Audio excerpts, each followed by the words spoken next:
talks. Thank you everyone for coming, especially Yurek and Abe. Thank you for finding time to come to this session. The session is completely packed, as we all know. Uh, I'm going to give most of the talks are 15 minutes. Some talks are of 20 minutes, but I'm going to give a warning of 4 minutes to each of the speaker, which means you have to conclude your talk and then there will be time for some questions. If your internet connection is stable, I would like if everyone can, the speaker can switch on his video also, so that it is more conducive for the talk. So our first speaker is Srinath. He's going to talk about his work with Abe and on elevating tensions in CMB using Planck scale physics. Srinath, you can please Uh, start. Thank you, Param. Let me share my screen.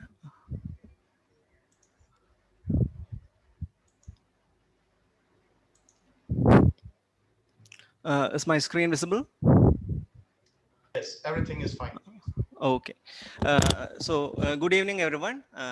I will talk about alleviating tensions in the CMB using Planck scale physics.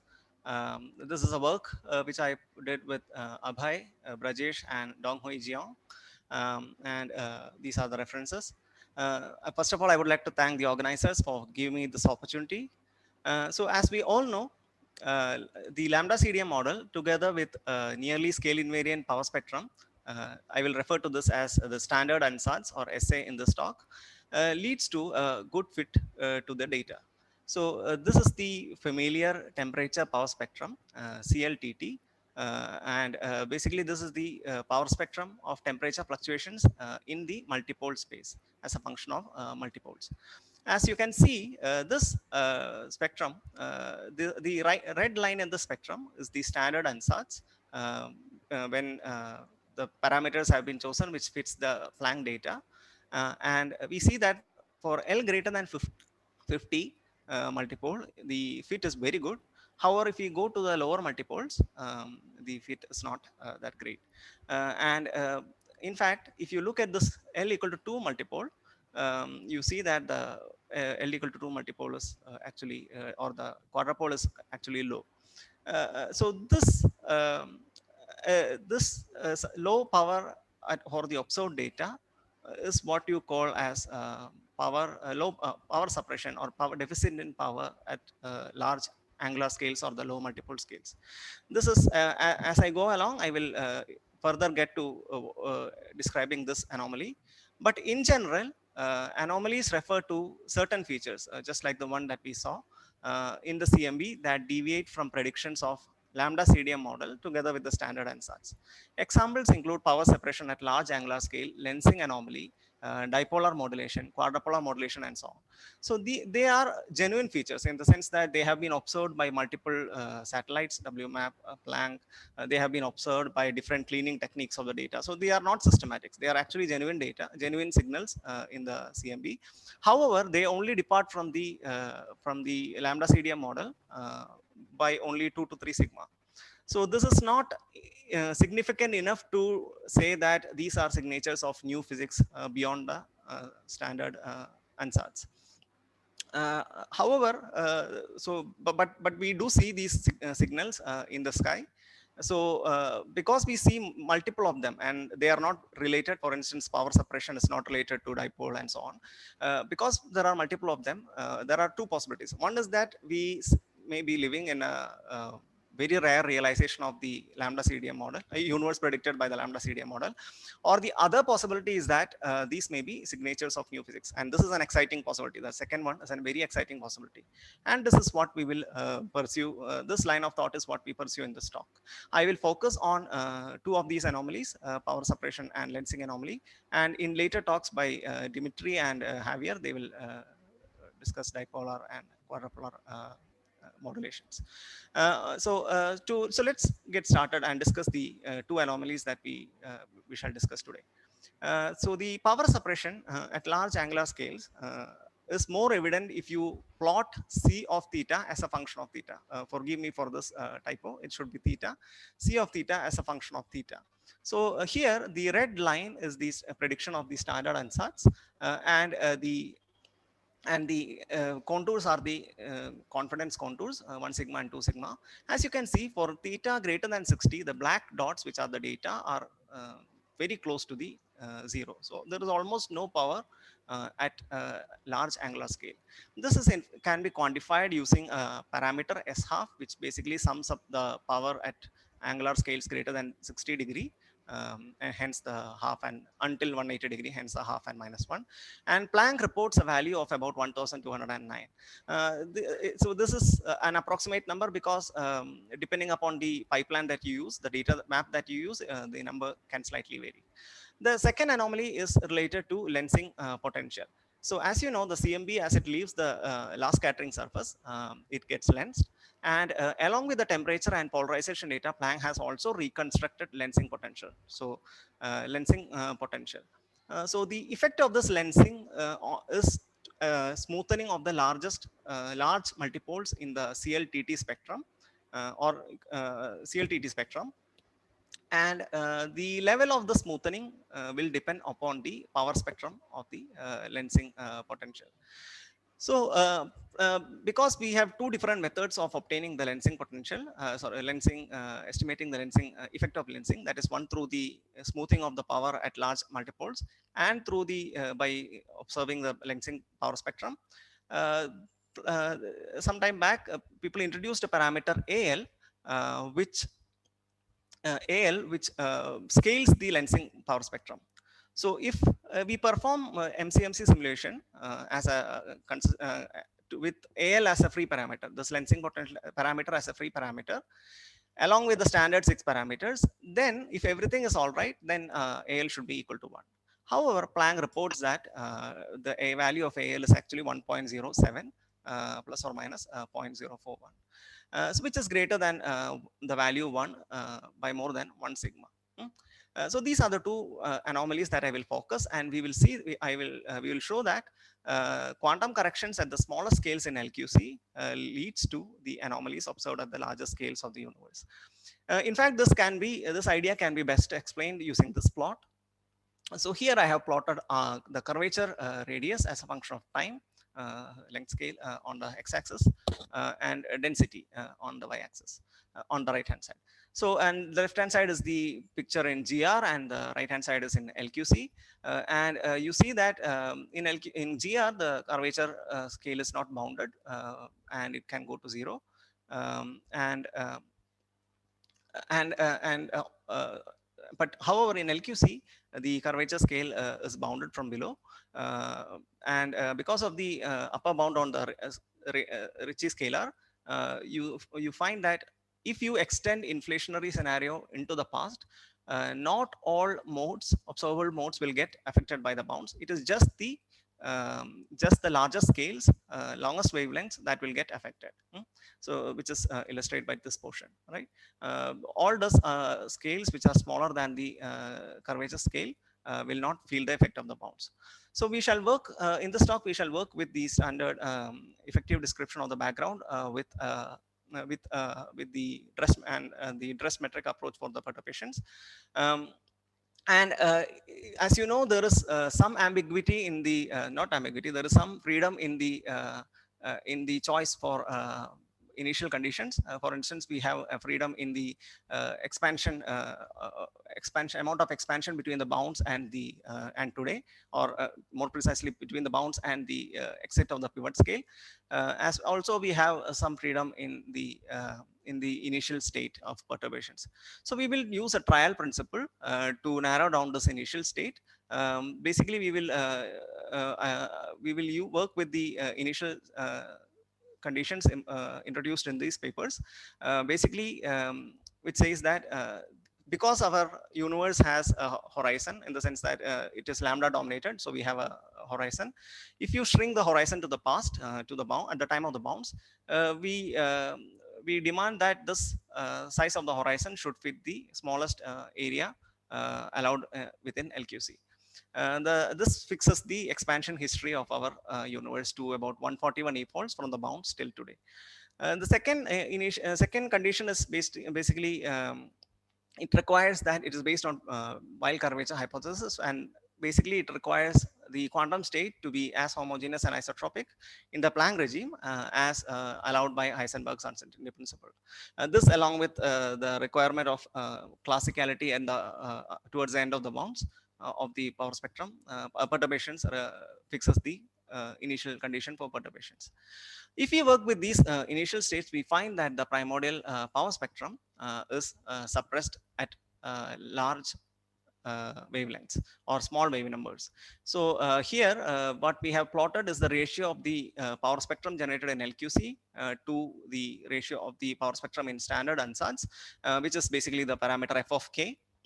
And the standard ansatz is the nearly scale invariant power spectrum, and f of k modulates that power spectrum such that it is 1, f of k is 1 at large angular scales, and it is lesser than 1 at smaller angular scales. This is precisely what we explained in the penultimate slide, where we said that the quantum effects will be visible only at the largest angular scales, largest length scales. So as you know, in LQC, the bounds is kinetic dominated, and you potential doesn't really matter. So we will work with Starobinsky potential. So if you work with if you work with this power spectrum, this is the best fit to the blue line is the best fit to the CLTT spectrum that we obtain. And as you can see, the small power in primordial power spectrum translate to small power in the multipole space.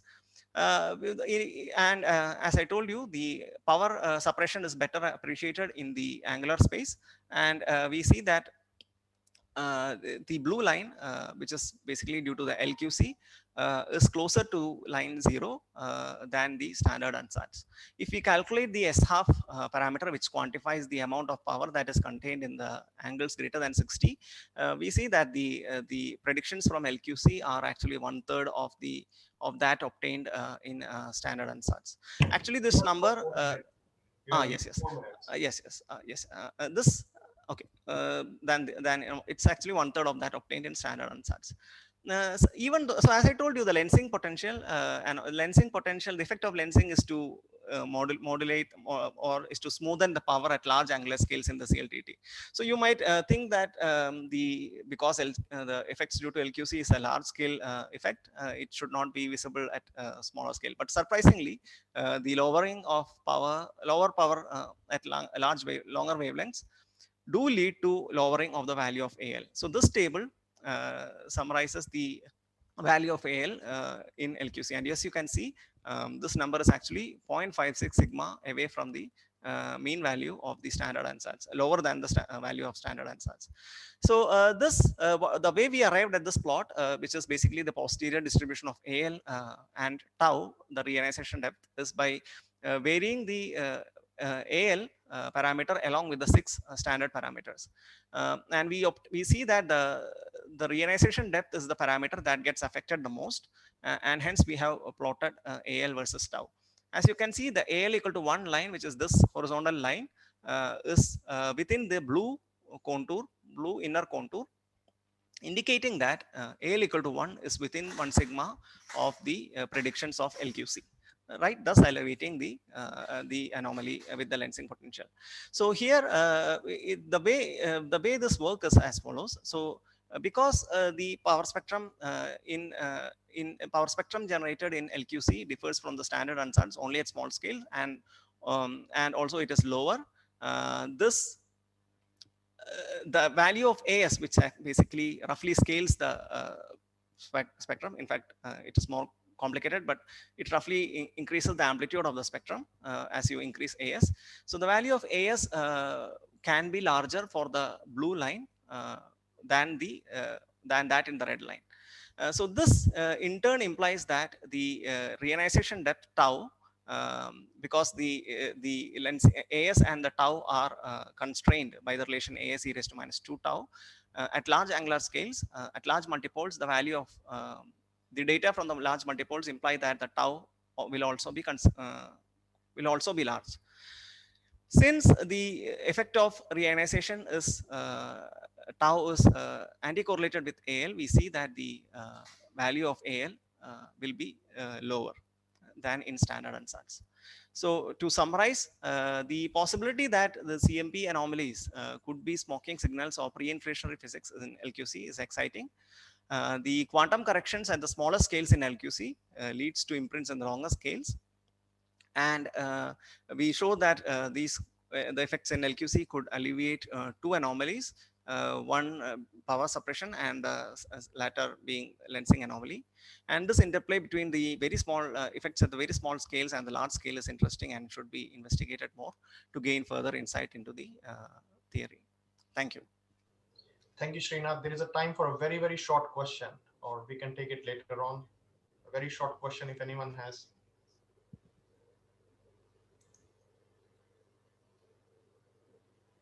Okay, if there is no question, then let us move to the next speaker. The next speaker is Sahil.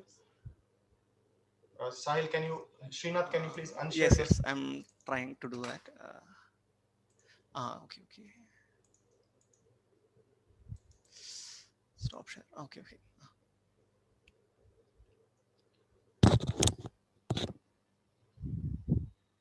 Okay, Sahil, you can please start your talk.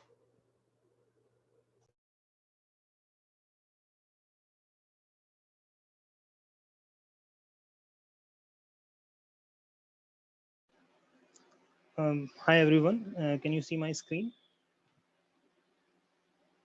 Yes, we can see. Can you put Yes. Yeah, yeah. full Okay. mode? Okay. So I would like to thank the organizers for giving me this opportunity to present. And I'm going to be talking about uh, our recent work on primordial power spectrum from a matter aquatic bounce scenario in loop quantum cosmology. And this work uh, is done in collaboration with Bao-Fei Lee and Parampreet Singh from Louisiana State University. Okay, so as we all know, one of the most exciting areas in quantum cosmology today is the early universe cosmology, because uh, not only you get with all the problems like resolving the singularity and explaining the CMB, etc. So we have all those opportunities, but also uh, this also probably provides the shortest path for quantum cosmology people to get any kind of experimental verification from the CMB data or other such data. Okay. Uh, so as we know, inflation is currently the most preferred approach towards this problem. But due to a duality that discovered by David Vance in 1999, between the inflationary epoch and the matter bounce epoch, that opens up an alternative to inflation. The duality exists between the inflationary epoch in the expanding branch on the one hand and the matter uh, bounce in the contracting branch on the other. Okay, and in this matter bounce scenario, the scale invariant spectrum is produced by curvature perturbations exiting the horizon during the matter dominated contraction phase. Okay, so in particular, this duality is particularly related to producing the scale invariant spectrum, and so this is what we consider in our work.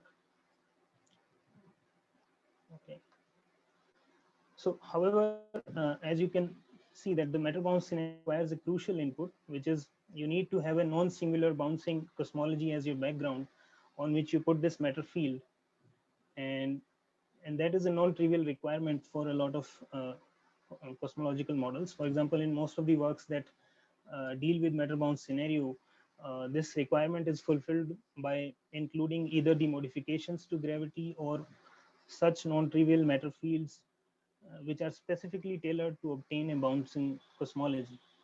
And you also need to obtain a bouncing cosmology where the bounce does not disturb the scale invariant character of the perturbations uh, crossing through the bounce from the contracting to the expanding branch. Okay, so that is the first requirement. And then there is another potentially problematic feature in this matter bounce scenario, which is called the BKL and isotopic instability in the contracting phase. Because as we will be considering departures from isotropy, we will be considering perturbations in this matter field.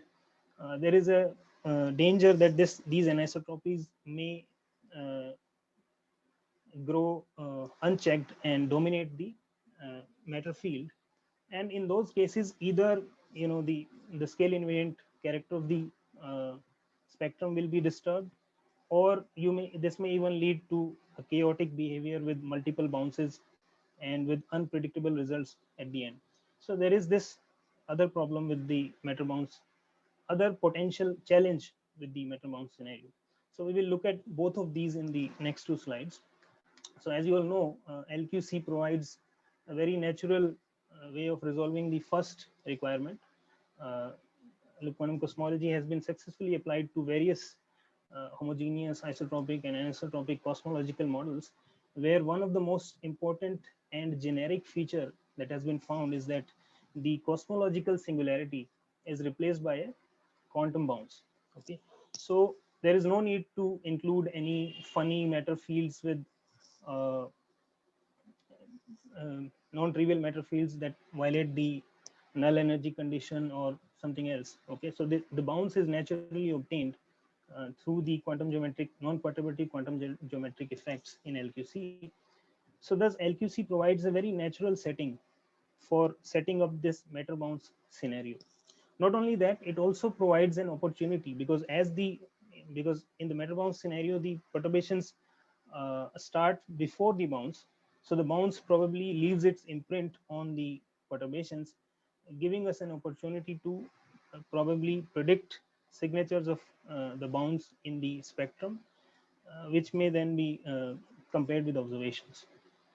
Okay, so in our work, we will be relying on the effective space-time description of the LQC, which has been shown to be faithful to the full LQC through various numerical studies, both on isotopic and anisotropic models by uh, Diener, Singh, Gupta, and Megevan, etc. Okay. So the other potential problem is the BKL instability, as I discussed. Uh, since we want the perturbations to start in the matter dominated phase before the bounce, and we have to travel them through the bounce, we expect the perturbations to remain small, so that we get a homogeneous and isotropic universe on the other side in the expanding branch. However, this BKL phenomena may spoil this picture.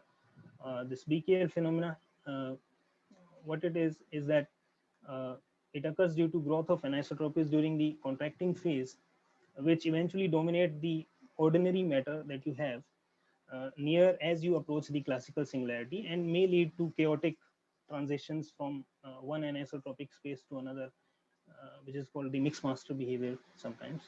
Okay, the reason is because the anisotropic shear scales as a is the scale factor here, a to the power minus 6. Okay, and thus as the universe contracts and a decreases towards the bounds, uh, the anisotropic shear grows faster than any other ordinary matter. Okay, so there is a chance that if the anisotropic shear dominates the ordinary matter for long enough, this may spoil the whole picture that we have.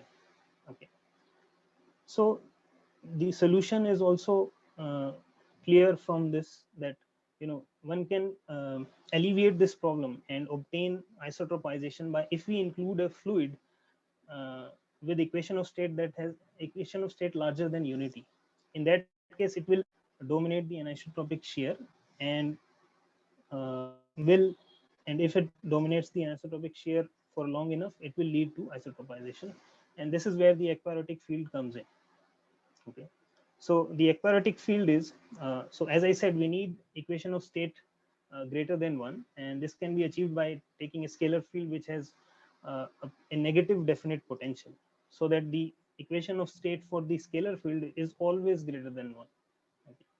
So such a field is known as aquaritic scalar field, which was originally proposed in the string theory context, uh, doing having something to do with the interbrain dynamics. But since then, it has been applied to broader contexts outside of where it originated, and mostly it is taken to be having a negative exponential potential.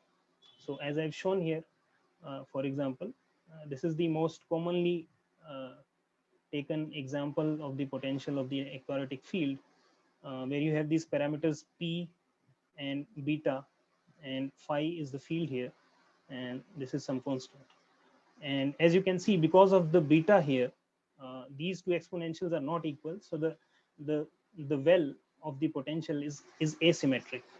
Okay, and these parameters b and beta can be used to control the shape and the width of the potential. For example, if you increase p, the width of the well will increase, and controlling beta controls the asymmetry of the potential on this side, on the right hand side. Okay. You can also increase the depth of the potential if you directly change u naught here.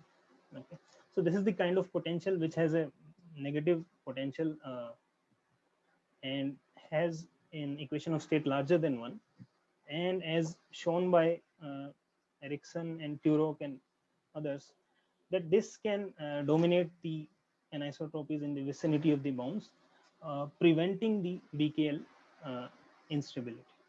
Okay, so this is our picture. We have a matter dominated bounce.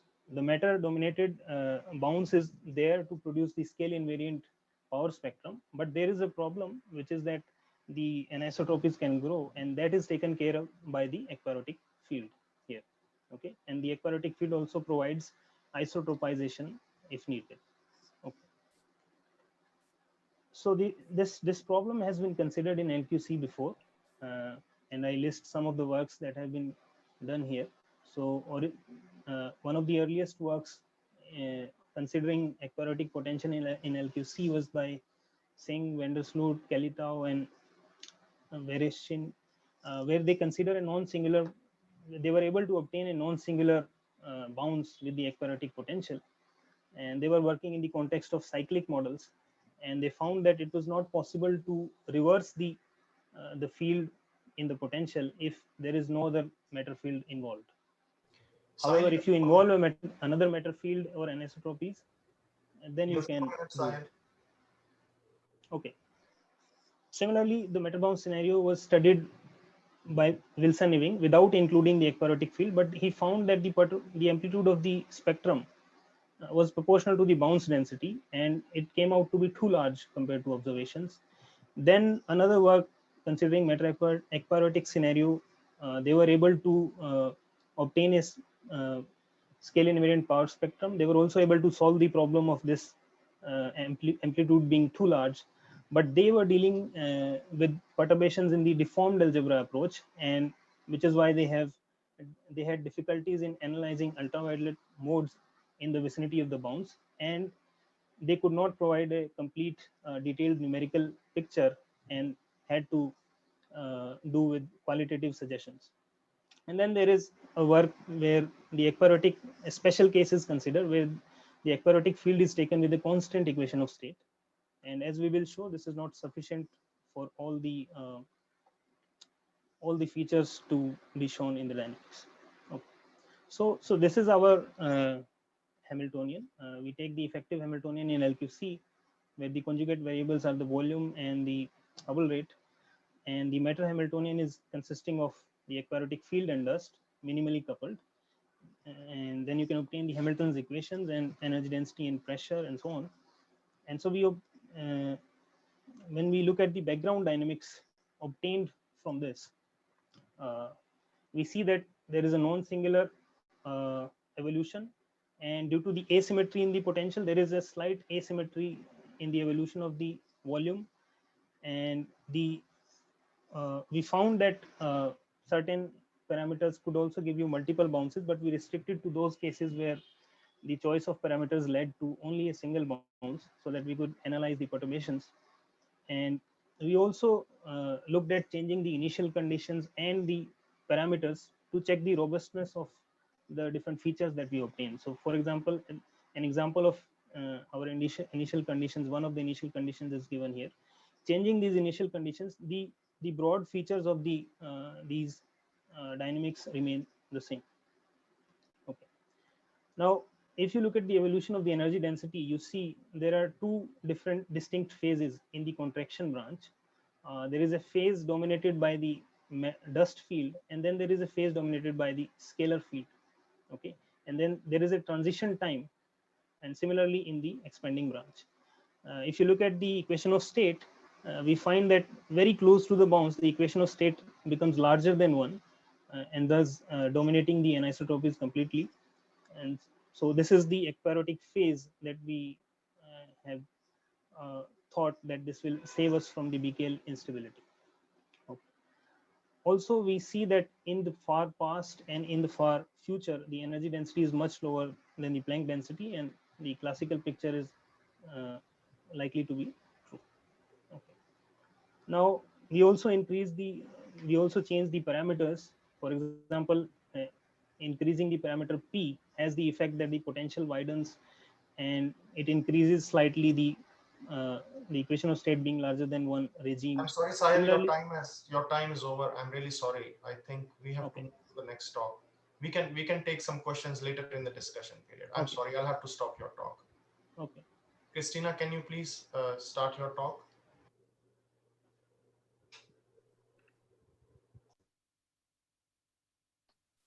Yes.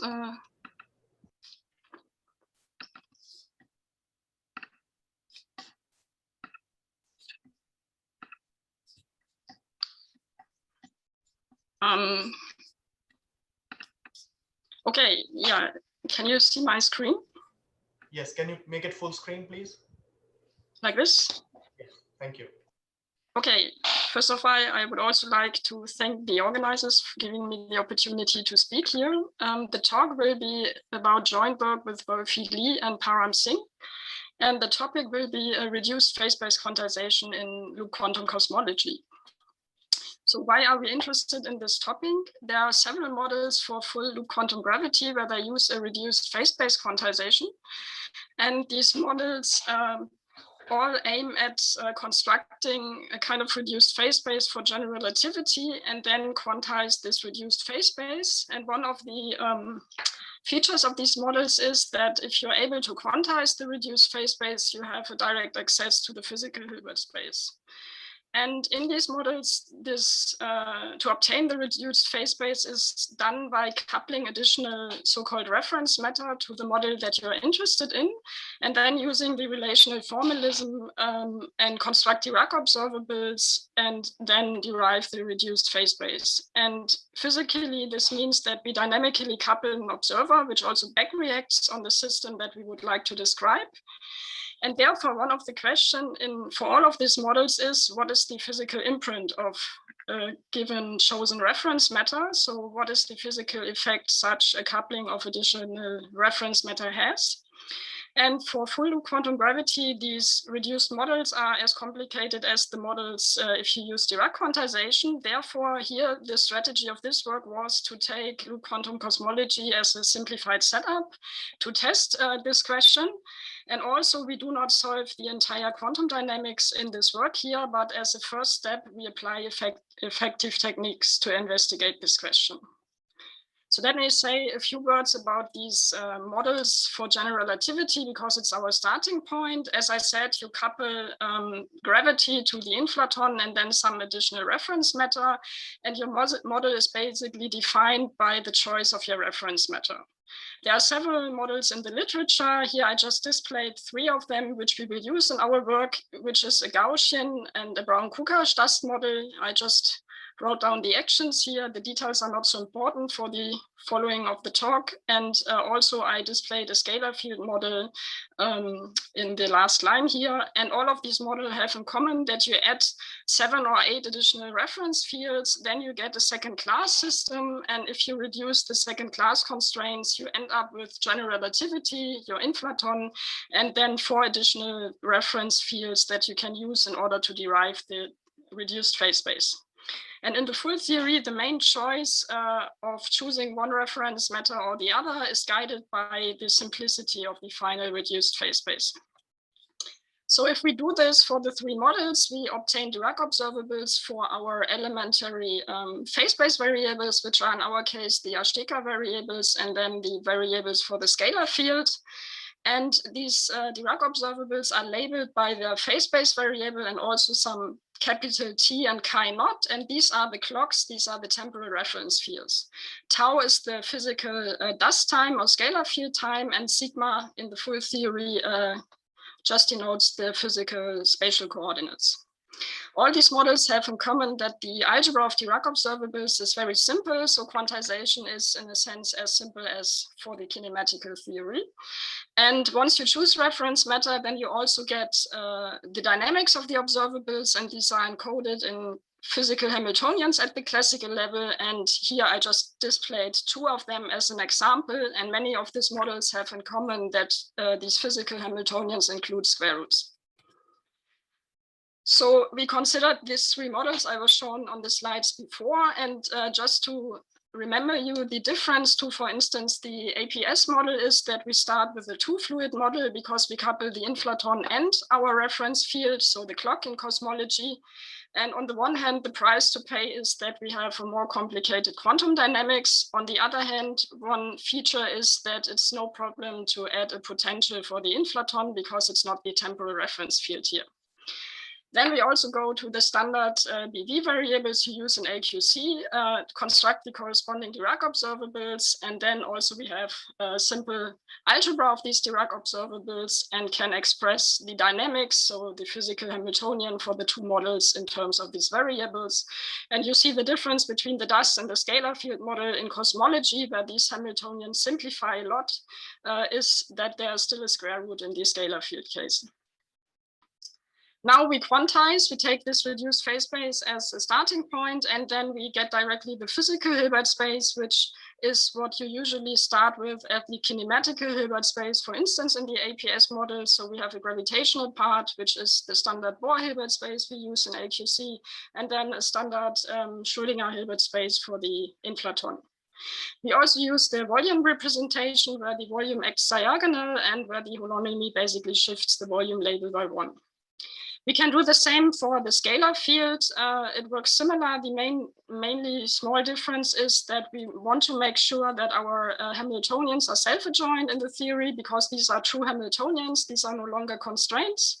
And as in the APS model, we basically slightly change the measure in order to ensure this and add a term which is related to the inverse volume. Otherwise, it's the same setup. And this is then basically where we can define the quantum dynamics on.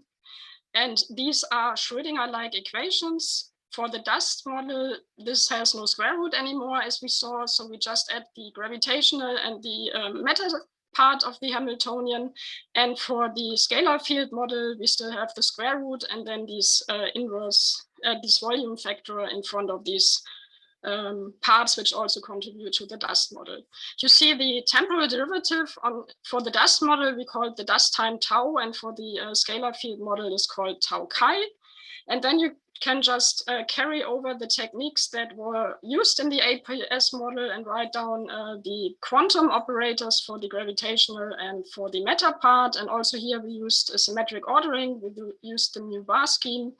And the matter quantization was also similar to already existing things in the literature. So even though this is already much more simplified compared to the full theory, there is still some kind of, it's still complicated, more complicated than the models already in the literature, for the reason that we have these two fluid case. So it's of course one of our future goals to also generalize the techniques that have been used for the APS model to this model, where you have in addition two fluids, so the reference fluid and also the inflaton.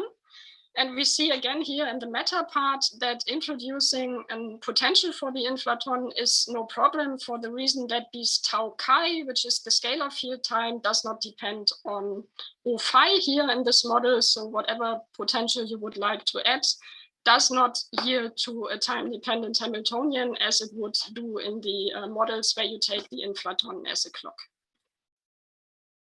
So then, because we are not yet at the level that we can solve the full quantum dynamics, we also went to apply effective techniques. And here the assumption is that we can use the effective techniques you use also in one fluid models, and we can carry over them to that model. And if we do this, we can get these effective Hamiltonians for the dust model, which has this form shown on the top here. And then we can just derive the equation of motion for our elementary Dirac observables, which are the volume B and the inflaton degrees of freedom. And this is very straightforward. And this is then basically the starting point to later analyze the model more in detail. Not so surprising from this equation of motion, one can already guess that we also get a modified Friedmann equation like in the one fluid case. It has the same form exactly. The only difference is that the O rho, so the Dirac observable related to the total density of the system, includes the inflaton contributions, but also the contributions of the reference field. So in this case, the dust clock. Rho max has also the same value as in the usual case. We can do the same for the scalar field. There we still have these outer square roots, which just yields some kind of outer derivatives in the equation of motion, which we absorbed in the definition of these observable associated to the labs here. And then we also get a set of 4 differential equations that we take as a starting point in order to analyze this model more in detail. Using again the differential equation for the volume, we also get a modified Friedmann equation here, which has a tilde on the top, just to emphasize that this is a Friedmann equation with respect to the scalar field time. And again, rho max coincides with the usual value, and just the density contains here the contribution of the inflaton plus the additional scalar field clock. So then we analyze this model more in detail. So for this, we have to choose a particular potential, and we choose the Starobinsky potential with this value of the mass. And then we set the initial conditions at the bounds. So OB is given by pi over 2 lambda. The volume we choose to be 1000 in terms of Planck units. And then we still have the freedom to choose our scalar field and its momentum. Once this is chosen, this derives or determines the effective physical Hamiltonian, and this is related to the dust energy density, which I called here O rho clock. And therefore we can parameterize our initial conditions by the pair O phi and the dust energy density. So here on the first plot on the left-hand side, we have chosen the initial conditions below here. And the choice was, we used this because this was already analyzed in usual LQC, and there you get at least over 60 e-foldings. So this was a convenient choice for us. And as you see, there is no singularity anymore. We have a bounce as expected from the modified Friedmann equation. Then on the right-hand side, we show the volume at later times. So the gray line, the vertical line, indicates the onset of inflation. You see the volume increases afterwards. And this is basically happening around 10 to the 5, and it ends at 10 to the 7. So in order to make sure that we really have slow roll inflation, we also looked at the slow roll parameter here. Again, the vertical gray line is the beginning of inflation, and you see it exactly hits the value equal to 1, and then inflation starts and ends once we again reach the value 1. So on the right-hand side, we see the kinetic energy and the potential energy of the inflaton compared to the dust energy density, because we wanted to know what is the influence of the dust and are there initial conditions such that we can see the dust as something additional which is not influencing the system too much. And this is basically happening for this choice of initial conditions. So you see the kinetic energy is dominating before slow roll inflation starts. After slow roll inflation starts, the dust decreases strongly. And even before inflation, the dust energy density is always below the kinetic energy density of the scalar field. So we also looked at the number of e-foldings, and the number we obtained for this choice of initial condition is 63.1. Which is different from the value that you get if you use Dirac quantized LQC with no reference field. So the one fluid model, there the value would be 63.9 for such a choice of initial conditions. So we see that the dust plays a subdominant role from the bounce until the end of inflation. And this is also what we would expect from a good choice of a clock, because we really understand this as something we have to do in order to construct observables, but we don't want the clock to influence the system significantly. Then we looked at the question, what happens if we increase the dust energy density? So how is it changing the system? How is it changing the situation? And for this, we looked at the number of E-foldings in the slow roll inflation. And we see that if we increase the dust energy density, the number of E-foldings decreases. And what we started with were the same initial conditions for the scalar field, but then we varied basically the dust energy density from 10 to the minus 8 to 10 to the minus 4. And also the value of the Dirac observable associated to the inflaton at the onset of inflation decreases, and this is due to a larger Hubble friction when the dust energy density is increased. And then we were wondering how large we can make the dust energy density such that inflation still occurs. And we considered the extreme case in which the field, the scalar field at the onset of inflation is smaller or equal to the scalar field at the end of inflation. And if we take this as the upper bound, then we get that the dust energy density reaches this if, or the system is in such a situation if the dust energy density is roughly 1/4 to the 10 to the minus 4. So now we did the same for the scalar field. Here it's natural to plot every observable and their evolution in terms of the scalar field time. We choose the same initial conditions in order to compare the systems and also see the differences of the clocks. And if we do this with respect to the scalar field time, then the inflationary phase is much shorter. And this can be explained if we compare the dust time and the scalar field time, then one can see that if we consider the scalar field time as a function of the dust time, it does not change much in the inflationary phase. That's the reason why in this scalar field time, it's much shorter. If we plot everything also with respect to dust time in order to compare the results easier, then we see quite a similar behavior. The onset of inflation is at the same tau. It lasts a little bit longer, but the shape and the qualitative behavior is very similar of the evolution of the volume. Also, the slow roll. 4 minutes. Yeah, thank you. Also, the slow roll parameter is plotted here on the left-hand side. And also here we see that indeed we have slow roll inflation. And then we looked at the same question as for the dust model. So we were asking what happens if we increase the scalar field clock density. And then you see the results here on the right-hand side on the plot. And we see that it's in a sense much more stable under changes of the scalar field energy density, because you see if we increase it from 10 to the minus 7, then it stays more or less constant.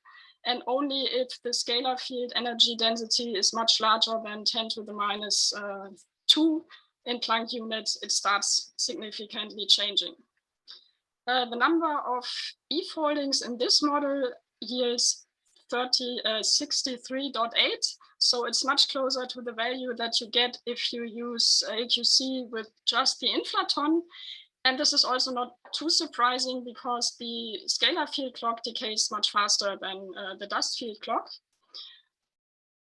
And therefore, it might be in a sense a better clock because it might be applicable for a larger parameter space of initial conditions. So let me finally summarize. We considered a reduced phase-space quantization for loop quantum cosmology using 2 different reference fields. As a first step, we applied effective techniques to analyze the equation of motion and ask first questions, what are about the physical imprint of these choice of reference clocks? And both models show a qualitatively similar behavior if you choose the same initial conditions. And also there are initial conditions such that both clocks can serve as good clocks in quotation marks. We see some differences. So the scalar field model needs a larger number of E-foldings and closer to the number that you get without reference fields. And also it's less sensitive to changing the initial conditions of the clock energy density, and in this sense can be applied to a larger parameter space. Future steps of this work will be to analyze the quantum dynamics in detail, so not using effective techniques, and then also in this sense double check the effective techniques which we just carried over from the one fluid model and see whether it's really justified to apply them the way we did it. Thank you very much. Okay, thank you, Christina. We have 2 minutes for questions, so I welcome any questions.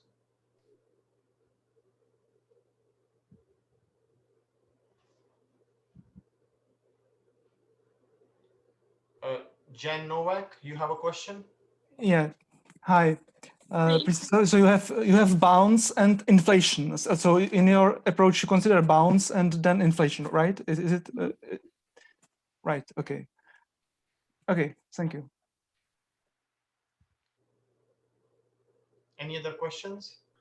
I have a quick question. Yes, Anton. Yes. So you have a several inflation. What's the probability to get the several inflation after the bounds?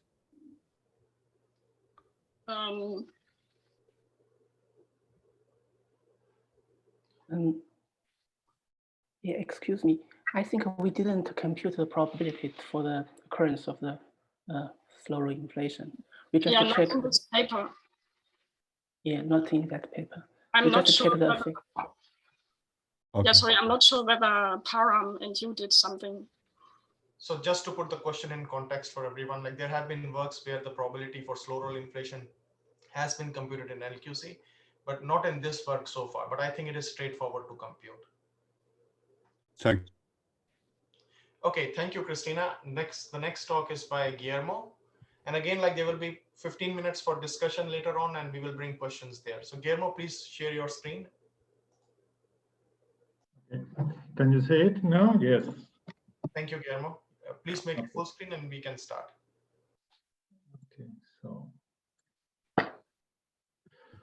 Okay, so this is work that has been done in collaboration with Bea Lizagana Vasquez and Rafael Jimenez Llamas. So we have seen that there is an increasing interest in regimes in the very early epochs of the universe in which the energy on the inflaton is dominated by its kinetic term contribution, especially when they are accompanied by short-lived inflation, because this is like a new way to introduce new physics that can alleviate statistical tensions between observations and the standard cosmological model. This kind of kinetically dominated regimes have been considered both in the classical framework of general relativity and also in our community in quantum cosmology, as it is the case in most of the solutions in quantum cosmology that have been analyzed so far. One of the questions that immediately raises is how to distinguish between effects in the primordial power spectrum that comes from classical kinetical dominance or from quantum effects in such kind of regimes, okay? So here, what we are going to do is to consider scalar perturbations. Our paradigmatic model will be hybrid loop quantum cosmology. In this case, the Mujano-Sasaki gauge invariance satisfies equations similar to those of general relativity. The only thing is that the background dependent mass changes. We have a modified mass that in hybrid loop quantum cosmology is the ratio of two quantum expectation values. For instance, in the dress metric approach, this will be a single quantum expectation value. Then one of the problems that one has to face is that either one uses effective evaluation on, this means on effective trajectories in quantum cosmology, or one has to face complicated and time-consuming numerical calculations in order to compute the quantum expectation values. Furthermore, both in quantum and effective approaches will have the problem that the background evolves with the inflaton, and therefore our calculation would have to take this into account, which means more calculation or more more time invested in it. And if we consider different potentials, also the calculation will have to be repeated separately for each potential, okay? So the idea that essentially we are going to explore is that since we are in kinetically dominated regimes, then try to approximate somehow the dynamics by the dynamics of a massless scalar field and consider the effect of the inflaton potential at leading order in the corrections. Okay, so we study flat prima element Rosen-Walker geometry with an inflaton that is subject to a potential that we call W.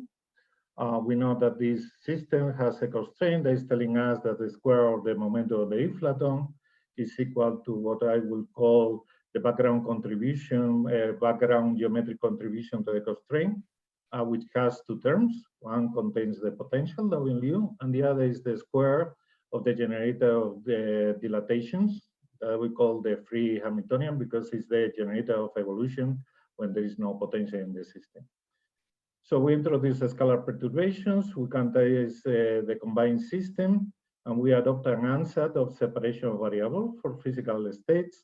And in particular, for the background, the answer is that it is the evolution of an initial state in the background Friedman geometry with an evolution operator that is generated by what I would call the background Hamiltonian, that is the square root of this background geometric contribution to the scalar constraint of the system.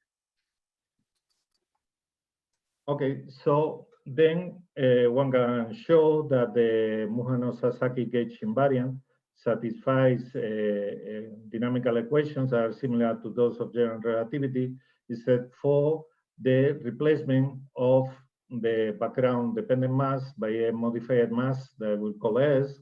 And as I said before, is a quotient between two expectation values of geometric operators on the background. The one in the denominator is simply power of the volume. In the numerator, we have the background Hamiltonian. And the two other operators, the only thing that we need to know for the moment being is that they are most linear in the potential and their derivatives.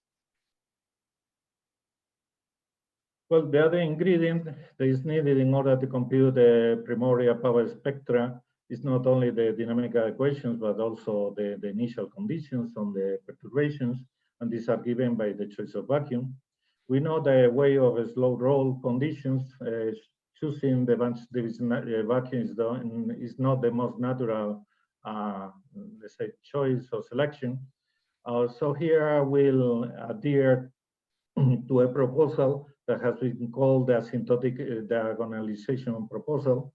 Essentially, it consists in diagonalizing the Hamiltonian of the perturbations for large, asymptotically large weight numbers, and it is related to the choice of non-oscillating vacua. This means vacuum states that do not show rapid oscillations superimposed to the power spectrum. So we know that the vacuum is equivalent to a choice of a set of positive frequency solutions.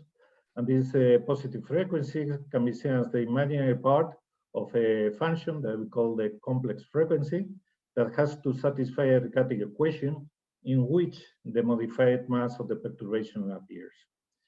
The particular vacuum is chosen by a specific selection of the solution.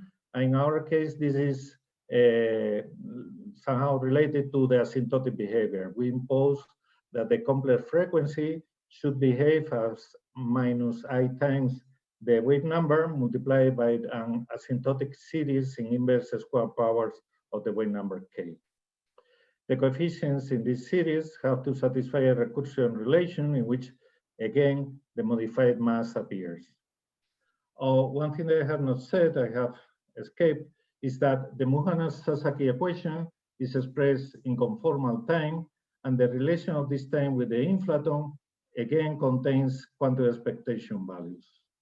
Okay, now we have all the ingredients, and we see that if we compare the dynamics of a massless scalar field with that with the potential, there are four parts in which there are changes.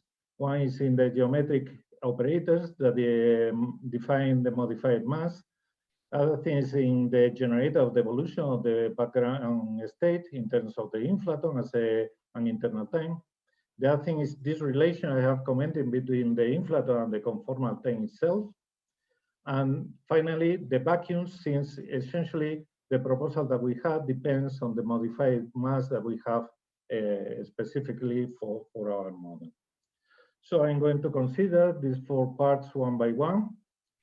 For the geometric operators, this is relatively simple, essentially because most of them are simply linear in the potential, and the one in the denominator does not even depend on the potential of the inflaton. So it's almost straightforward to get the free contribution of these geometric operators and the linear correction in the potential. For other calculations, it's useful to have the expansion of the background Hamiltonian in terms of the potential that appears in the bottom of the slide, a leading order with a convenient choice of factor algorithm. In particular, with that expansion, we can also analyze the evolution of the background. Essentially, the idea is to use an interaction picture to regard as an interaction the difference of our background Hamiltonian with respect to a free Hamiltonian, and then relate the background state with the background state of a free evolution. The relation between them is given just by the evolution operator of the Hamiltonian the interaction Hamiltonian in our interaction picture. And what we do is just to expand it a leading order in the potential, okay? Similarly, we can face a relation between the conformal time and the inflaton. And for what we do is just to expand our operators and the background state in the potential. In this way, we obtain the free relation between the conformal time and the inflaton, and then the leading order correction to it. In general, what we are interested in is just the opposite, is the relation of the inflaton with respect to the conformal time. And for that, we have to invert our relation, but this is relatively simple. And with this expression, then, what we do is just to express the evolution of the background, not in terms of the, let's say, the free evolution expressed as a function of the inflaton, but as a function of the conformal time using this free relation between them. This adds a correction to the interaction Hamiltonian that is proportional to this correction of the inflaton expression in terms of the conformal field. Sorry, of the conformal time. And with all these ingredients, it's now relatively easy just to expand the expression of the modified mass to obtain the free contribution, and what is more important, the leading order correction due to a potential and its derivatives. The equations are there, although they may seem complicated, they are somehow manageable. And the important thing is that all expectation values are now calculated on the freely evolved background using just the relations between the inflaton and the conformal time that correspond to the free dynamics. Okay, so we only need, in this sense, we only need to care about the free dynamics, and this is relatively simple, and it does not depend on different choices of potential. We can particularize the expression to hybrid loop quantum cosmology, but also to other hybrid quantizations, for instance, modified regularizations in loop quantum cosmology, or using quantum geometry dynamics for the background quantization. And in the case of the Drastic approach, the only thing is that the expression of the modified mass is a little bit different, okay? Furthermore, it can be also particularized to a classical case. This is important. Essentially, operators have to be regarded as function on phase space. Expectation values just evaluation on classical trajectory. And commutators is essentially corresponding to Poisson brackets on phase space. Okay, the ingredient that we are still missing is the choice of vacuum. And for that, remember that we have a complex frequency that has to satisfy a Riccati equation in which the modified mass appears. So what we do is to compare this equation in our case and in the case of the free dynamics, okay? and we express the complex frequency as the free one plus a correction in the potential. It's easy to see then that the correction has to satisfy at leading order the linearization of the Riccati equation. This is an inhomogeneous first order linear equation, the solution of which is straightforward to obtain and depends on an integration constant. Okay. The important thing is that this integration constant is multiplying essentially what is the homogeneous counterpart of our linearization. And this is the exponential of a function that can be easily seen to be oscillating for large wave numbers, given our asymptotic conditions. So what we have is an ambiguity in the addition of an exponential of an oscillating function for large wave numbers. In order to fix this ambiguity, to fix our integration constant, what we do now is to use the asymptotic behavior that our complex frequency has to satisfy in order to pick out the vacuum that we want. We use the asymptotic behavior both for our case and for the free evolution. And then from there, we obtain an asymptotic series for the correction of the complex frequency. And it's given in inverse powers of the wave number. And this means that there can be no contribution of oscillating exponential. So this means that the constant of integration has to vanish, okay? This completely fixes the correction of the complex frequency and therefore the complex frequency at our order of approximation, okay? So we have at this order the vacuum that our prescription selects, and this completes essentially our formalism. Okay, so I am finishing. I was even faster than I predicted, okay?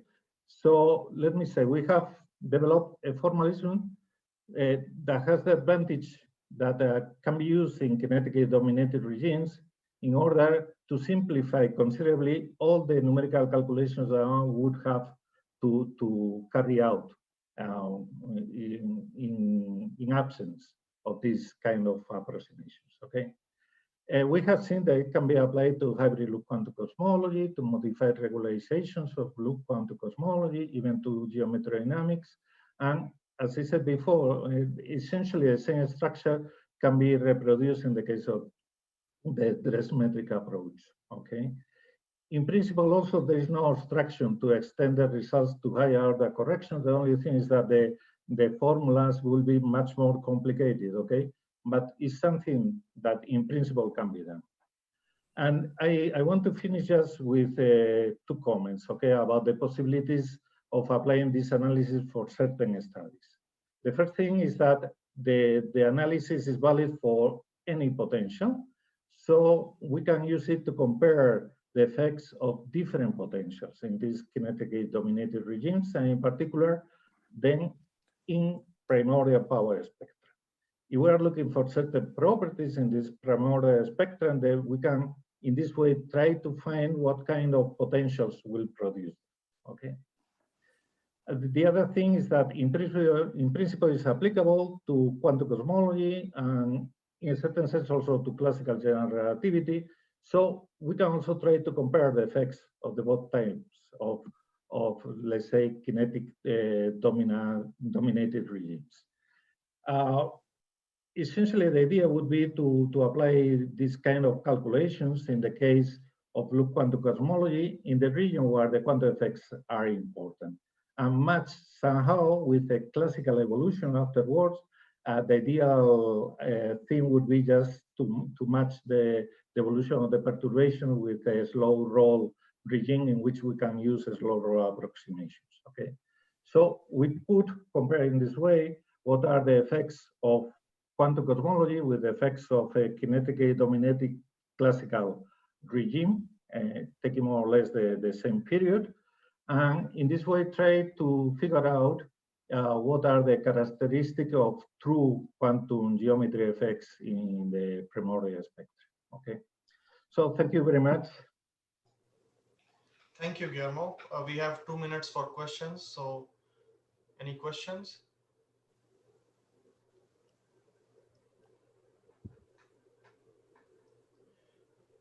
I don't see questions, but Guillermo, I have one question.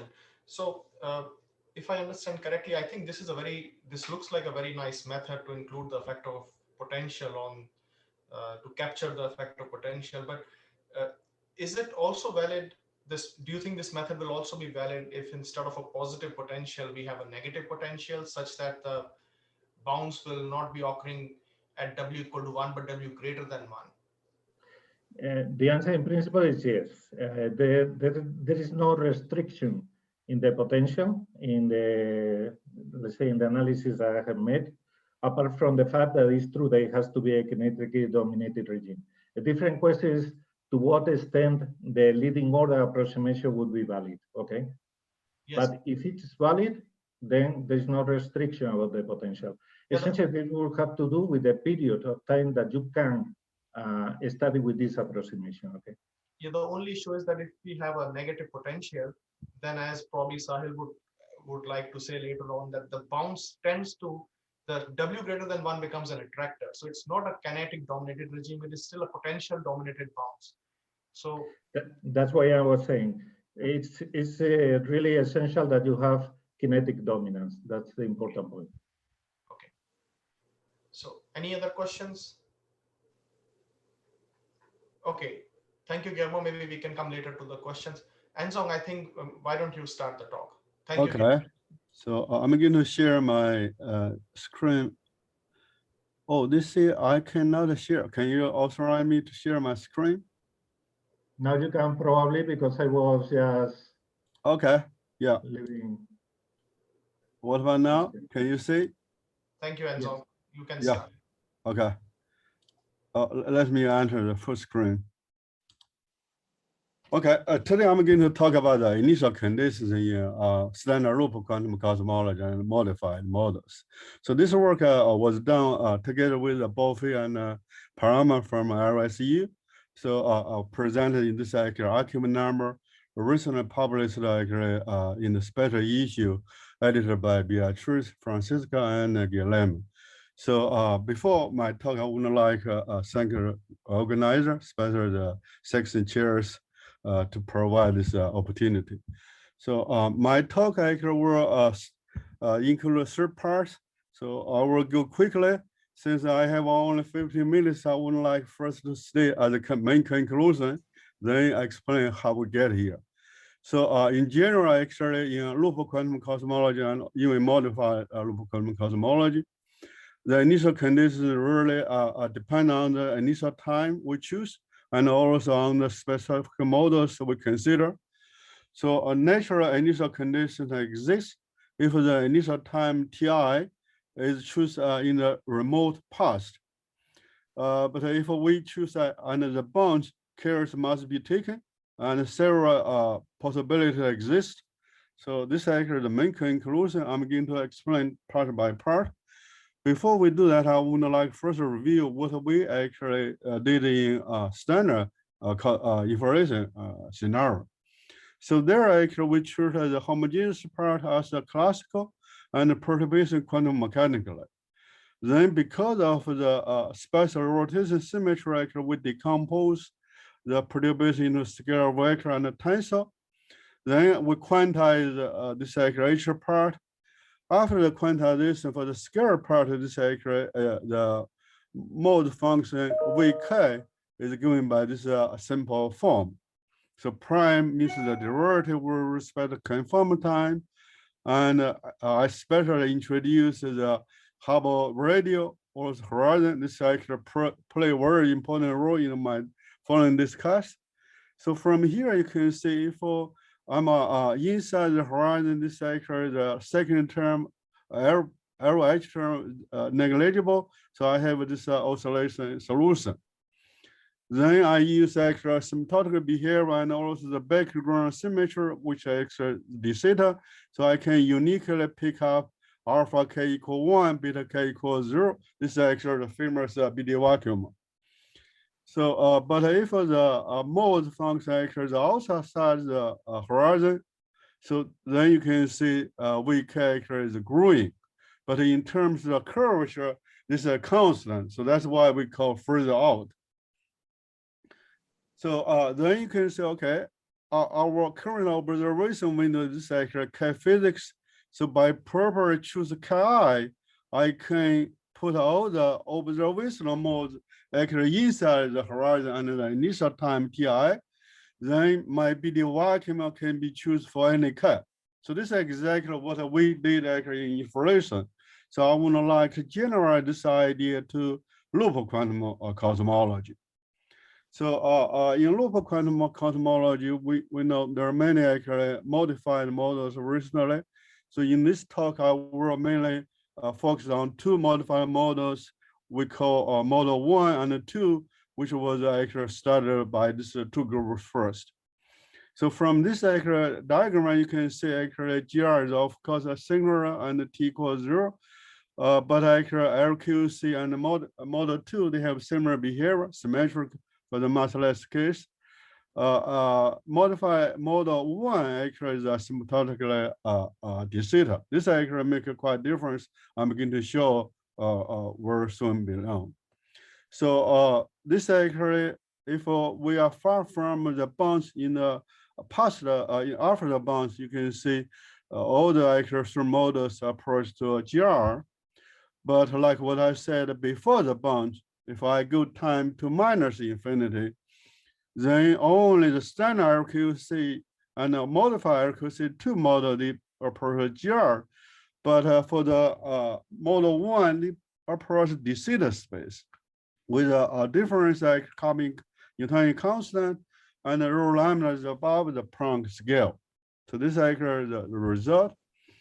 So because of this choice, actually, this will give us the possibility to choose actually the different initial times to impose initial conditions. So this is actually one fundamental difference. Another fundamental difference, the mode function actually has been modified. Now this actually I use omega square. This depends not only on the background, also depend on the inference potential. So usually you can imagine, so this actually the spectrum will depend on the time, the initial time we choose, and also on the spectral models. So far there are only two actually, not only two, there are several actually possibilities, but most studied actually one is impose the initial condition and the bounds, another in the remote past. The reason why we choose the remote path is simply because, for example, in the standard RQC and modified RQC2, the universe is so large, the curvature actually affects the negligible. Then you can see the BD vacuum can be a very justified choice. So on the other hand, in the modified LQG1 model, the universe is asymptotic de theta. So the solution for mode function is given by this one. Then we can use the symmetry, so we can also the asymptotic behavior, we still can choose naturally alpha k equal 1, beta k equals 0. But when we put up beta k equals 0, this mode function becomes this one. I would like to emphasize, currently this term cannot be negligible because the universe now is very large. So this actually denominator can be very small. So this is completely different from inflation, because in inflation, the universe is very small, then the denominator is very large, so we can throw this away, so then we have the BD vacuum. So to distinguish this actually two models, we call the first one, equation 2, as the de theta state, and this is one, the BD vacuum. So with this actually in mind, we would like to talk about the initial times.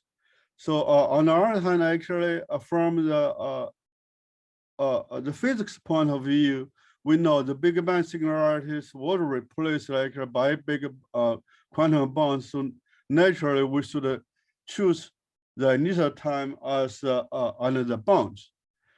But we know under the bounds, the universe is no de theta. You will not have asymptotic flat. When I say asymptotic flat, I mean actually the curvature effect is not negligible. Then the question is which kind of initial condition we need to impose. So to consider this actually, I'm going to consider short models. Then this actual consideration can be generalized to other cases. From this examples, you can see clearly what's the main problem. So we first introduced a quantity we call lambda h, which actually is equal actually LH, the Hubble horizon, Hubble radial in the thorough inflation. So this actually, from here you can see we have 3 different cases. But in standard information, there are only 2. First, this lambda h greater than lambda k, which is actually this case, this is inside the Hubble horizon. So this omega squared is positive. Second, after we are actually outside of the horizon, so this becomes a negative. Then this actual mode function is increasing. So the third case exactly comes from the loop quantum correction. So the lambda square less than 0, especially when the factor of mass is positive, lambda square always negative. So this is, for example, the case in the hybrid approximation. So it's exactly, you can see from these 2 figures, loop quantum gravity actually is quite complicated, more complicated than actually the standard inflation. So with this actually, I'm going to consider the first example actually in the Drastic metric approach of loop quantum cosmology. So here actually you can plot this actually quantity lambda h square. Here actually proposal a over a double prime is actually equal. So from here you can see especially near the bounds. So if I consider this actually the lambda h square, if I consider the green line, this is actually the mode. This is actually outside of horizon, the Hubble horizon, and then this actually red line is inside. So clearly some modes under the bounds inside and some modes outside. So we cannot really choose the boundary BD vacuum under the bounds. But on the other hand, since the curvature in the remote path is negligible, we can still choose the BD vacuum in the remote past. So this is actually the first example. Under the bounds, actually initially the fourth order adiabatic vacuum was imposed, and later we found that actually this is equivalent to the actually BD vacuum in the remote past. And more recently, it's very interesting to actually our first speaker already report their interesting result. By properly choosing actually another vacuum under bounds, we can actually explain some CMB anomalies. So this is actually in the framework of standard RQC. So now we consider second example is in hybrid approach of the modified model 1. In this approach, you will see this really depends on the potential. So the first figure is quadratic, and then this is Stravinsky. So actually, after the bounds, they have similar behaviors, you can see. But the main problem is actually before the bounds. And under the bounds, you can see the lambda square is positive. So this is both case because the factor mass is positive. So we can, in principle, choose the BD vacuum even under the bounds. Again, because the background is asymptotic d theta, we can also impose the initial condition and remote path as the d theta states. But in these 2 cases, you can see clearly we will have quite a different spectrums of scalar perturbation under the line of information. Why? Because you can see this case in the control phase, the mode function will actually experience lots of bumpers. Physically means there are particle creations. So if you impose the BD vacuum under the bounds, then you ignore all the particle creations. So that's why this we expect quite different. So this actually I just explained this. The third example is actually also in the hybrid approach, but in modified model 2. This actually the Stravinsky potential. You see different models have quite different behavior. In this case, you can see again, another bound, lambda h squared is negative. So in principle, I can impose the BD vacuum. At the same time, and the remote path, since the universe is so large, curvature effective actually is negligible. So in principle, I can also choose BD vacuum in the remote path. But in this case, since the background is very smooth, you can see actually lambda h squared is smoothly. So if we actually compare the spectrum and the ion of information, we would not expect these two different set of initial conditions will give two different, quite different spectrums of scalar perturbation. Although both of them be the vacuum, but they impose in different times. So this actually only three typical examples. Actually, in our paper, we give more examples. So our real conclusion is in LQC and modified LQC, initial conditions in general depend not only on the chosen initial time, but also on spectral models like we just showed in some several particular cases. Natural choice exists if the initial time is chosen under the moment in the remote path, especially in the modified LQC1 model, since the space-time is asymptotic de theta, so a natural choice is a de theta state. So this actually is possible in both symmetric approach or a hybrid approach. In LQC and modified LQC2, actually the BD vacuum can be chosen because now actually the curvature effect is negligible. So the space-time is almost let's say Minkowski. But if we choose actually initial time and the bounds, then you can see definitely, not definitely, most of the cases we cannot impose either BD vacuum or de theta state. Other initial state must be considered.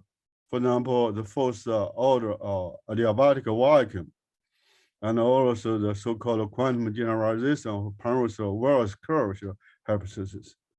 So with the proper choice of initial data and the bounds, actually some anomalies observing stability can be actually allowed. So this is actually what I got here. So thank you very much.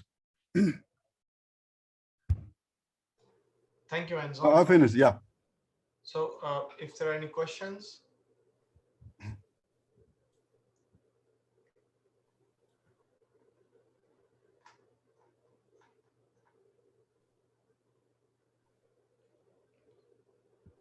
Okay, I do not see any questions. I think maybe we should move on to the next speaker.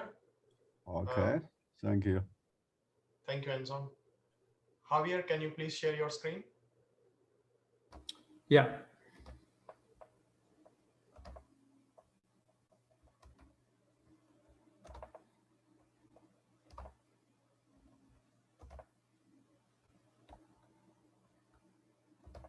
All right. Can you see my screen? Yes, you can start. Thank you. Sorry, give me 1 second. Okay. So thank you to the organizers for giving me the opportunity to present this talk, and also to all of you for being here today. So this is some work I have done in collaboration with Iván Agulló and Suñat Villayakumar, and it's about predictions for the CMB in inflationary and isotopic cosmologies. So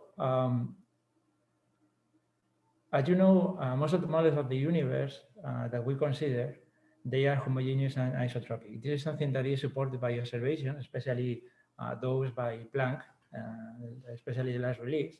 They didn't see any strong departure from this state. However, there is some consensus that there are some anomalies at large scales where Planck data cannot constrain observations too much in the CMB. And this is perhaps a way of, or a window for speculation about new pre-inflationary physics regarding anomalies like dipolar, quadrupolar anomalies, and so on. soon as for you this pressure this infinite precision, you get indeterminism from chaos because the sorry. Oh, I think there was a Please continue. mic. Okay. So here we are going to pay attention to the space-times that break isotropy at early times, especially Bianchi-1 models, which are anisotropic before inflation. This was already studied by Pereira, Pitro, and Ozan more than 10 years ago. They discussed that this anisotropic evolution can break scale invariance, isotropy, and induce scalar tensor and tensor-tensor cross correlations in the primordial power spectrum. However, they found an abstraction, and is that since they were focused or doing this study in general relativity, they quickly realized that due to this BKL issue, one of the scale factors or even two, they can bounce and start growing. And then at the very early times, you lose adiabaticity of perturbation. You don't have a well-posed initial value for perturbations. They also didn't do any calculation about the power spectrum at the end of inflation. But so all these issues is something that we try to understand and solve. First, considering bouncing inflationary cosmologies, because very far in the past, before the bounce, anisotropies will dilute, and therefore you recover an FRW spacetime where you can give initial condition for perturbation, so the initial value problem is alleviated. And also we provided a fog quantization where perturbations where anisotropies are treated non-perturbatively. We rely on numerical tools, of course, but we can do a clean and clear calculation. So what we obtained is that we were able to find upper bounds for anisotropies thanks to the constraints provided by Planck in the quadrupolar anomaly, and also we discussed new predictions like the generation activity and EV angular correlation functions. In loop quantum cosmology, in Bianchi-1 spacetimes, adopting the new improved dynamics, the Einstein equations can be seen in an effective way. The standard ones with the addition of an effective stress energy tensor that is large around high curvature regions, but then it decreases very fast away from it. In this spacetimes, it was shown by Brayes and Param that the energy density, mean Hubble parameter, and the shear scalar that codifies the amount of anisotropies of the spacetime, they have upper universal bounds, the ones given here. So you don't have singularity, you avoid it, and in addition, you also have the upper bound for the anisotropies around the bounds. The background is, in our case, we determine it by giving initial conditions at the bounds, which happens when the mean Hubble parameter is equal to 0. There we provide the amount of anisotropies, how they are distributed by this psi function, phase space function. And also we fix the phi bounds that in the FRW limit codifies the amount of efforts of inflation that you will have. And together with a judicious choice for the scale factors, you can integrate the background equation of motion and you will get something like you see here. The bounce is around t equals 0. And before the bounce and after the bounce, you see that both kinetic energy and shear of the spacetime anisotropies, they dilute very fast. Actually, when you reach the slow roll regime, that is somewhere here, anisotropies dilute very, very fast. So you enter in an FRW spacetime very, very quickly. And in order to give initial condition for perturbations, I will give additional details in the next slide. It is enough to consider 10 to the 3 Planck seconds before the bounce, or even earlier times. We have checked that our calculations, our final results do not depend much qualitatively if you start the evolution before for perturbations. But they are going to cross the bounds that is anisotropic, and this is going to leave some imprints in the CM. Perturbations are evolved through some effective equations that, of course, we construct polymerizing them, some quantities, in particular some time-dependent potentials that appear in this equation 1, following ideas from both the dress metric and the hybrid approach. This equation of motion will imprint anisotropic properties in the power spectra of perturbations due to the Laplacian, the wave number that appears here, because the 3 scale factors enter in the definition.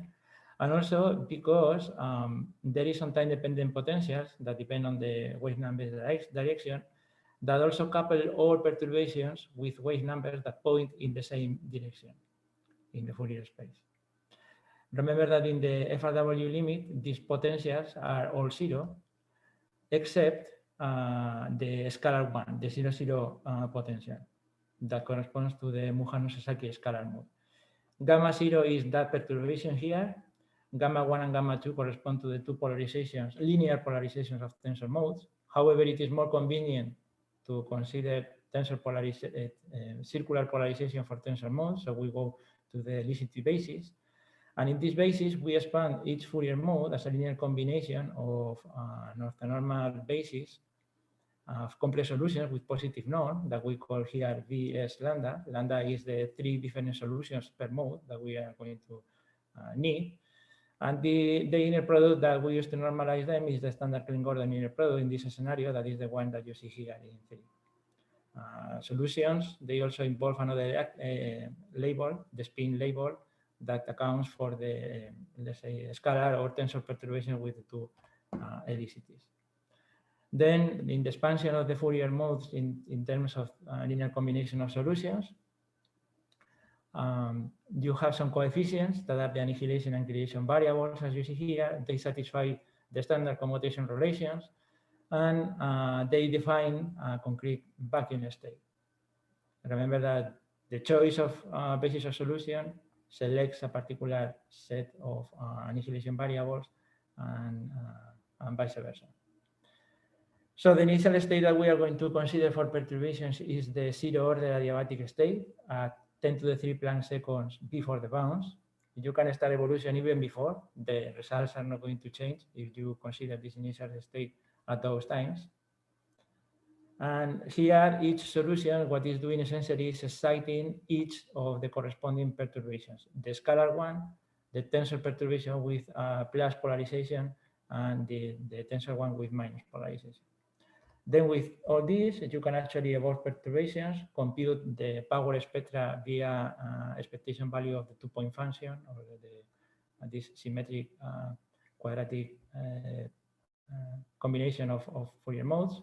This power spectrum only depends on the basis of solutions that you started with. And these power spectra, they show some properties. Particularly, they depend on two labels, N and S prime, two spin indexes. These power spectra are real and positive whenever these spin indexes are equal. Otherwise, they are complex. And there are, in addition, 3 conditions that they satisfy due to reality conditions of the modes, commutation relations, and the choices of a vacuum state that is parity invariant, since the background metric it is also parity invariant. So once you compute the power spectrum at the end of inflation, it is convenient to expand the power spectra in Fourier modes, as you see here. Sorry, in spin-weighted spherical harmonic modes, as you see here.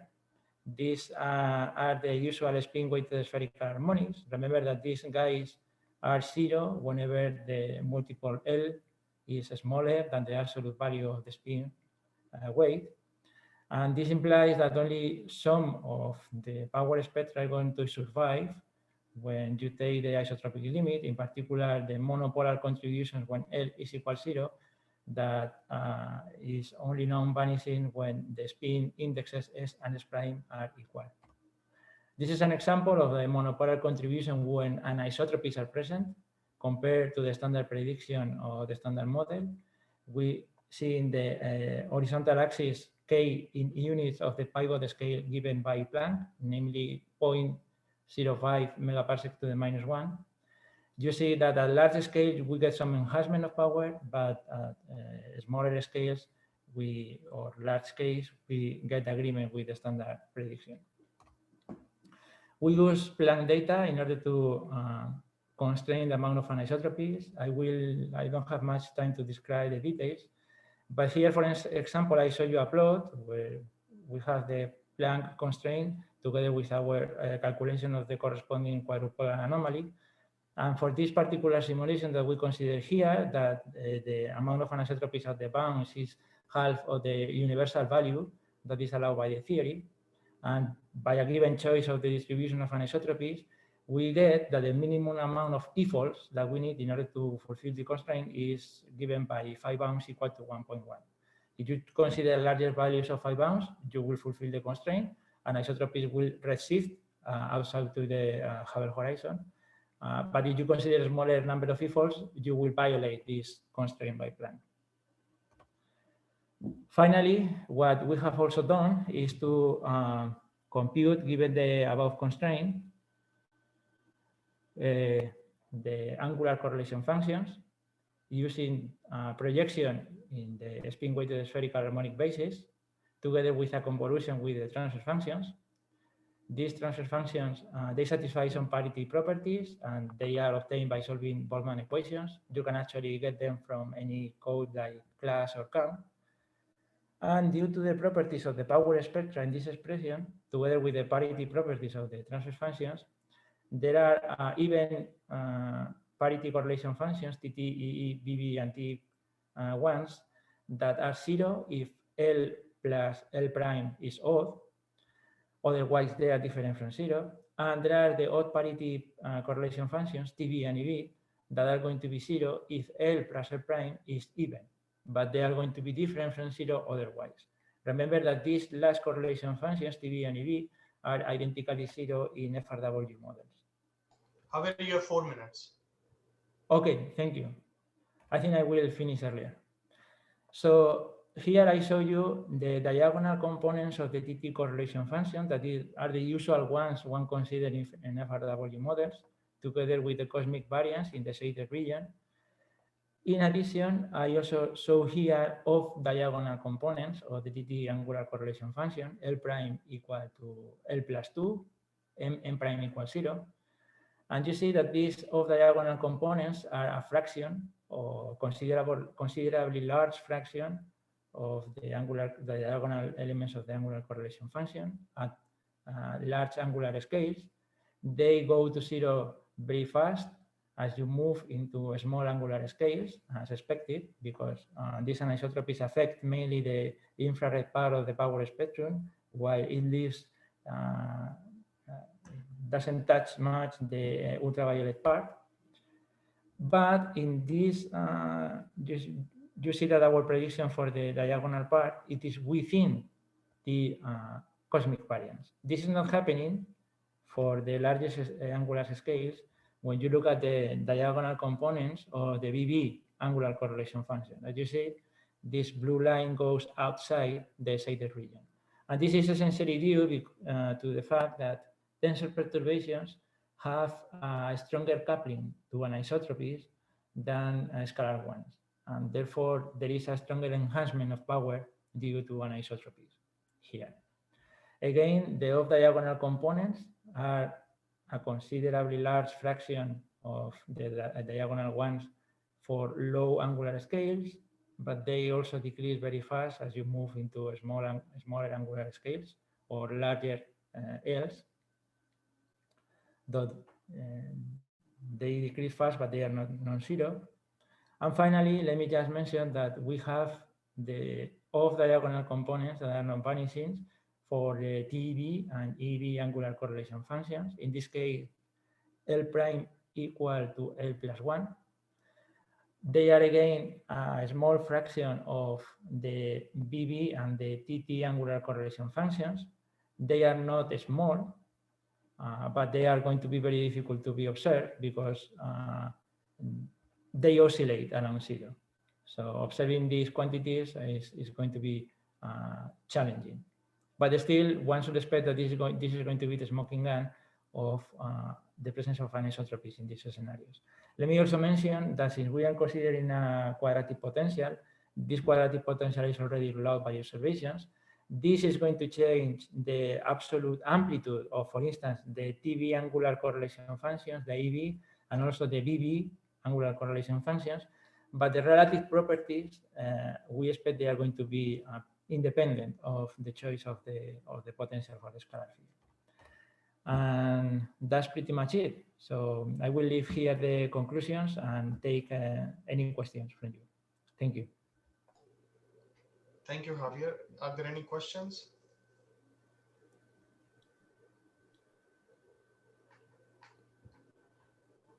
Yes, Enzo. Yeah, I have, thank you for your nice talk. So I have a quick question about, in the standard LQC model, by properly choose the initial condition and then the bounds, you can actually explain some anomalies. But in your model, you can also explain some anomalies with a different initial condition. Right? Do you know what's the difference between these two cases? Well, it is difficult to find a concrete answer because the models are very different, right? Here we have anisotropies that are changing a lot of properties of the power spectra with respect to FRW models. Here, the difficulty is going to be in how do you give a prescription when you have large anisotropies at the bounds for a prescription for initial data for perturbations, a banking state, because space-time is very anisotropic. If you start evolution before the bounds, you will reach the bounds with cross correlations. So for me, it's very, very difficult to make a clear comparison. If you take the isotropic limit of this particular model, in principle, you should get similar results. Like, for instance, if you consider the same prescriptions to give initial data for perturbations, like the one suggested by Abay and Brajes, or the one by Guillermo, myself, Daniel, and so on, in principle, you should obtain qualitatively similar results. But only when you neglect or you switch off anisotropies. Okay, thank you, Thank you. Hamid. I think there are more questions, but we'll take them during the discussion. Let us move on to Baufi's talk. Thank you.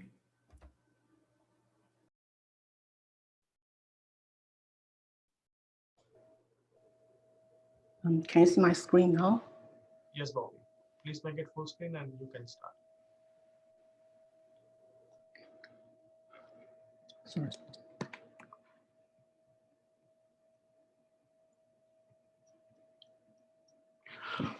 Yeah, good morning, everyone. First, I would like to thank the organizers of the conference to give me such a good opportunity to present our work. And today I will talk about the primordial pulse spectrum in the modified loop quantum cosmology. And this talk is actually based on the work with Parent Singh, Andrew Wang, and Javier Olmedo. Okay, in the following, I will first talk about the basic features of the background dynamics of two modified LQC models as compared with a standard LQC. Then I will present the main results of the primordial scalar pulse spectrum from the Drastic matrix approach and the hybrid approach in these two modified LQC models. And finally, I will give a very brief summary and some conclusions. So our primary motivation to study the variance of the LQC models is that we want to understand if the quantization ambiguities can result in any observational signals. So,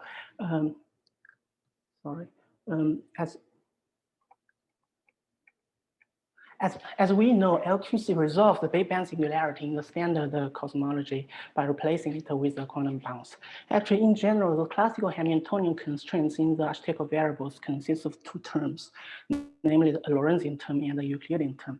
Then in a specially flat FLW universe, this Lorentzian term turns out to be a multiple of Euclidean term. So as a result, in standard LQC, we just treat this Lorentzian term in the same way as the Euclidean term. However, in principle, one can regularize this Lorentzian term separately as what has been done in Young's paper in 2009. There, they actually use different regularizations of the Lorentzian term to find two variants of LQC models, namely MLQC1 and MLQC2.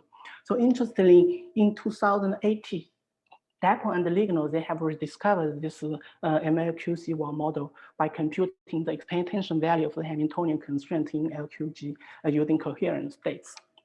Okay, so the difference and similarity between these three models lie in both background dynamics and the primordial pulse spectrum. Next, I will first briefly compare the background dynamics of these three models. So here on the right-hand side in the figure, we show the evolution of the volume in these three models when the gravity is minimally coupled to a massless scalar field.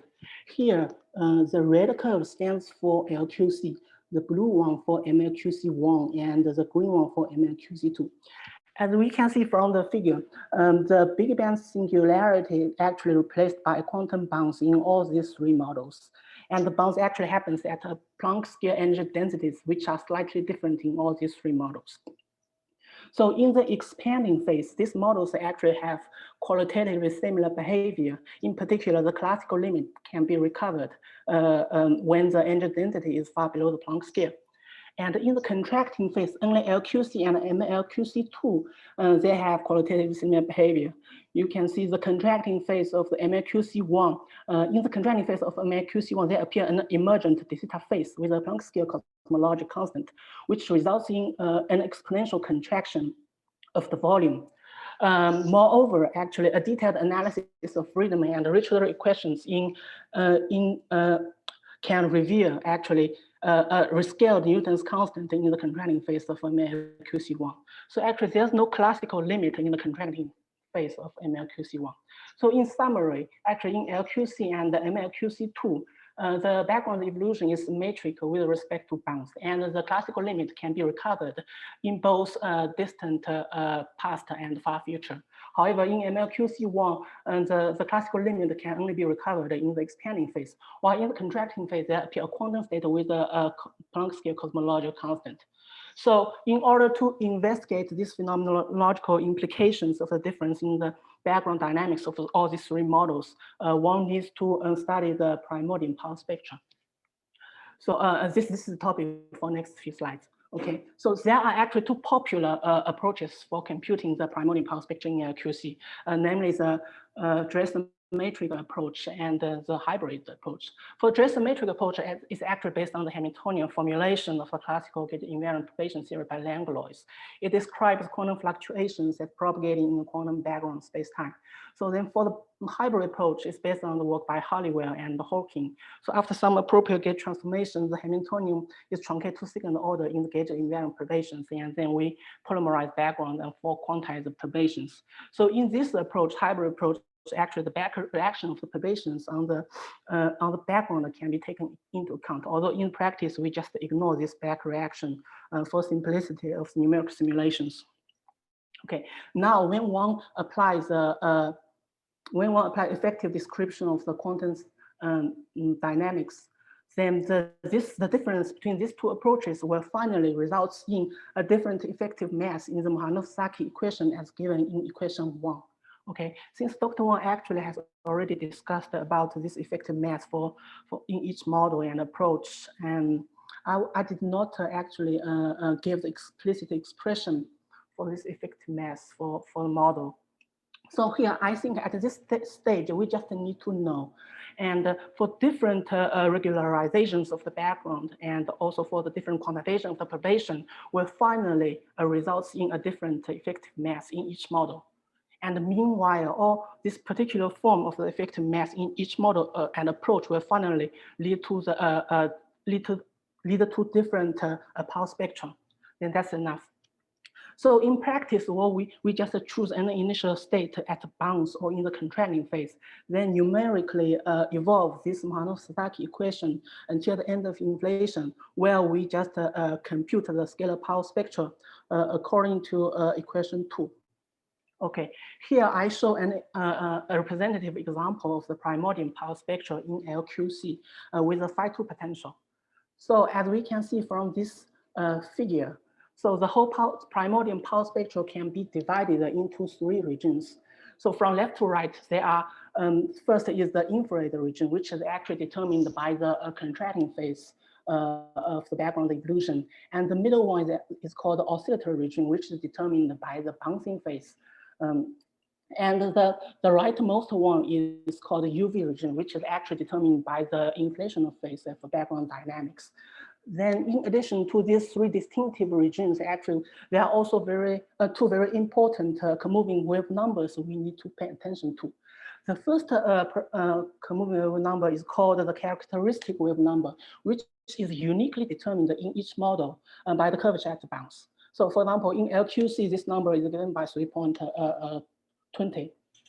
And the second parameter is called the smallest observable wave number. So this wave number is actually determined by the value of the scalar field at the bounds. In the current example, we choose this phi b equals 1.15, which gives this KOB equals 0.89. So the importance of these two commutative wave number lies in the fact actually they can determine the observable modes which can be affected by the quantum gravity effects. Since actually this smallest observable wave number will be determined directly by this value of the scalar field. For example, if we increase this value of the scalar field at the bounds, we also increase this KOB. Then actually the value of the scalar field at the bounds is restricted, highly restricted for the observation of the quantum effects from the primordial power spectrum. Okay, and then this is just a typical example of the primordial power spectrum in LQC. Actually, in the hybrid approach, this power spectrum also look like this. So here's our results for the primordial power spectrum for 3 different models in the Drastic metric approach. And in the left panel, we only compare LQC and MLQC2, while in the right panel, we show the MLQC1 separately. So as we can see from these figures, all these 3 models give the results which are consistent with observations in the UV region. That is actually they will give us the scale invariant power spectrum in the UV region. Then the main difference between these models actually in the same approach mainly lie in the IR region and the intermediate region. Here, if we compare LQC and MLQC2, we can find between these 2 models, the relative difference between these 2 models will be as large as 40% in the IR region and up to 100% in the intermediate region. So actually, one of the most notable features of the power spectrum in this plot lies in the IR region of MLQC1. And here, actually, we can find the magnitude of a power spectrum is almost a Planck scale.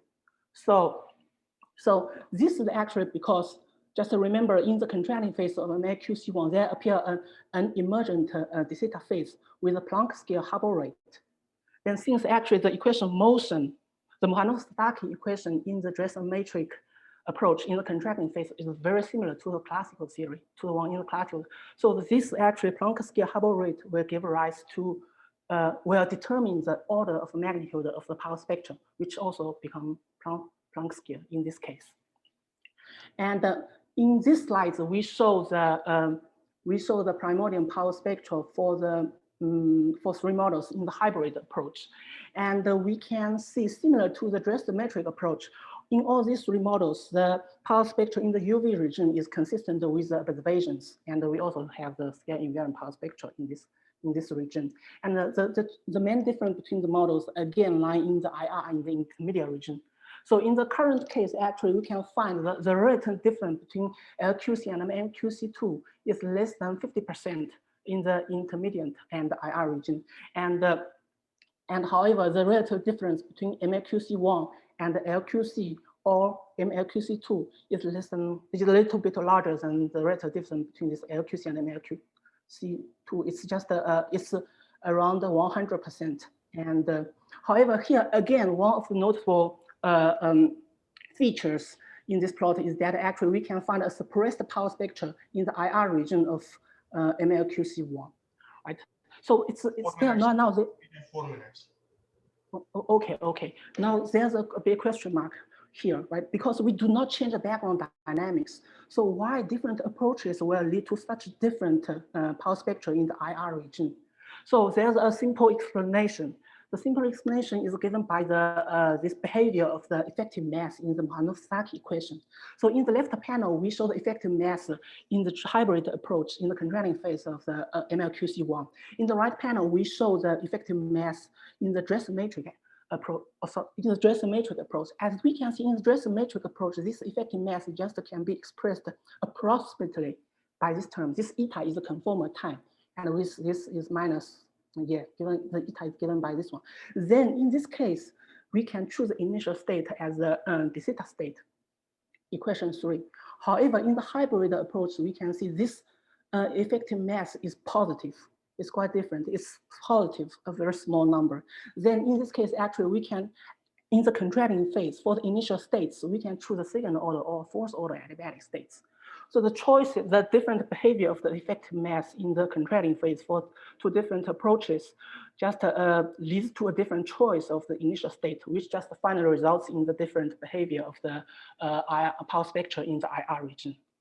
Okay, and finally, here comes the conclusions. Then from this study, actually, we find different regularizations will give the different background dynamics. The most prominent example is the MLQC1. Actually, in this example, in the contracting phase, we can see an emergent star phase. And besides, although actually for different regularization of background dynamics and different quantization of perturbations, we still have the scale invariant power spectra in the UV region, which is consistent with observation. However, we also find actually for different approaches for computing the primordial power spectra, they will be different. Again, the example is actually in the IR region of MLQC1. We find a different behavior of effective mass in these two approaches. Sorry about typo. And for this different effective mass, we just determine we can choose different initial states, which will finally lead to different magnitude of the power spectra in the IR region.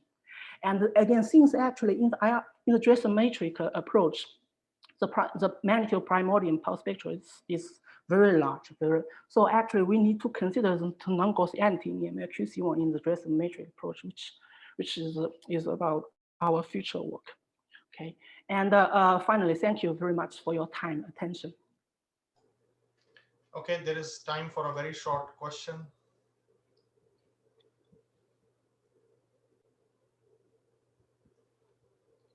Jan Novak, you have a question? Yeah, please. You had the LQC1 model, and you had the graph where was linear, almost linear dependence in the pre-Big Bang. How it is possible? I mean, the LQC1, the graph at the beginning. Yeah, Yeah, this one, right? So yeah. This one here, this is possible because actually, if we study the classical limit of the Friedmann equation in this case, there's actually emergent de theta phase. In this emergent de theta phase, the volume just contracts exponentially. So okay.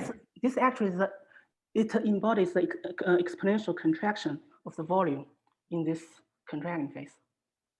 So it's just because of this Planck scale cosmology constant. So you can see this one just like an inflational phase, but in inflational phase is expanding phase, right? But in this case, it's just a reverse of the inflational phase. It's contracting, but also exponentially. Okay, thank you, Bofi. Thank you. I'll come back to this question later. So let us move on to the next talk. Next talk is by Dimitri. Dimitri, can you please share your screen? Yes, I'm ready.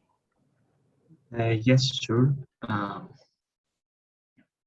Can you see my screen? Yes, please make it full screen. Thank you. Yeah, sure. Nice. Can you see? Yes, please go ahead. Okay, yeah. First of all, let me also start by thanking the organizers for giving me this opportunity to talk in this nice meeting. So this is a work done in collaboration with Ivana Guyo and Srinath, who also gave a talk earlier. And in fact, my presentation is closely related to his.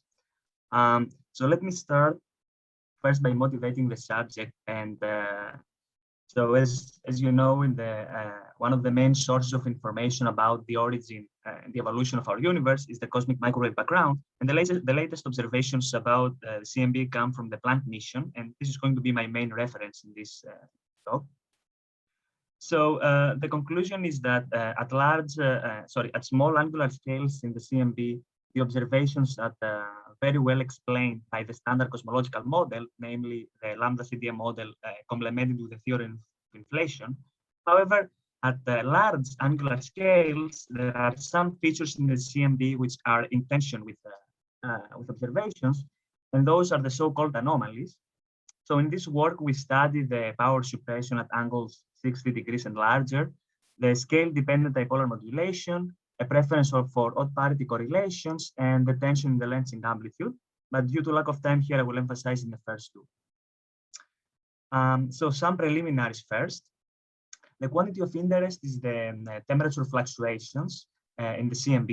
So here n hat is the direction of observation and T bar is the mean temperature of the CMB. Conveniently, we can expand this expression to the basis of spherical harmonics, where ALM are the multiple coefficients containing the information about the temperature fluctuation. The statistical quantity of interest here is the two-point function of the temperature correlations. And we can also express this quantity in the multiple space and by the covariant matrix, which is diagonal. And here we have the coefficient CL, which determine the strength of the temperature correlations. And they are connected to the cosmological perturbations by that expression. Okay, now what we do usually in cosmology, we plot this expression and we contrast theory with observations. We get this very famous figure where we see that at large L values, there is an excellent agreement between the lambda CDM model and the Planck observations. And this is actually the main success of the standard cosmological model. However, at small L values, we have some tension in the sense that the theory predicts more power than the observed one. Perhaps this can be better visualized if we compute the two-point function of the temperature fluctuations in the angular space. Here we see the result, and the tension has to do with the fact that at intermediate and large angular scales, we see that observations show an unexpected lack of power. And by that, I am referring to the fact that, the theory here predicts strong anti-correlations and here strong correlations, but we don't see this in the observation. Briefly, this is the tension in the power suppression. The next anomaly that I will be discussing in this talk is the dipolar modulation. And this is essentially the fact that the observations show a scale-dependent hemispherical asymmetry in the cosmic microwave background. And let me mention that this is not the Doppler effect. So this is not the effect of the peculiar motion of the satellite with respect to the CMB rest frame. So after the Planck mission subtracts this, they still find the scale-dependent asymmetry. And this is only observed at large angular scale. And it originates from correlations between L and L+1 modes. Finally, let me mention that this is something that cannot be predicted by the lambda CDM model, as it is associated with the breaking of homogeneity and isotropy. So to quantify those anomalies, among other statistical quantities, the Planck team uses the p-value, which is essentially the probability for a feature to occur in a realization of a theoretical model. So the lower the p-value, the less likely this feature to occur. And what we find is that, according to their analysis, each of the anomalies that we are discussing in this work, they have a p-value equal or less than 1%. And the combined p-value of all of the anomalies that we are discussing can only be less than this value. So that leaves us with two options. So we either happen to live in a very atypical universe, a very rare realization of the lambda CDM model, or there is new physics missing from the picture. Here we adopt the second school of thought. And in particular, we propose that a bounce before the inflationary period can enhance the statistical significance of those features observed in the CMB. So in particular, we work in a spherical symmetric space-time, and we model the scale factor around the bounce by that expression. Here, A is the scale factor, T is the cosmic time, AB is the scale factor of the bounce, RB the Ricci scalar of the bounce, and N is a free parameter. So actually in this analysis, we keep three parameters, both RB and N. And although this is motivated by LQC, here we prefer to work with this phenomenological expression. And the motivation is to accommodate the comparison between observations and as many bouncing theories as possible. If one wants to recover LQC, they have to take here the value 1/6 and here take this value 1 in Planck units or the RB. So the matter sector here is described by a scalar field, which is kinetic dominated around the bounce, and the potential will be relevant closer to the onset of inflation. So in such a model, indeed,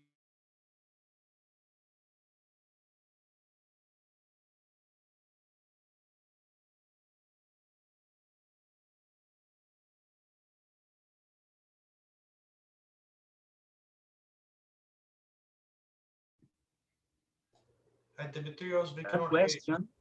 Sorry? I think your internet was paused for some seconds. Can you hear me now? Yes. Yes, we can hear you now. Can you hear me? Yes. Please go ahead. Okay, so let. Maybe you should stop your video.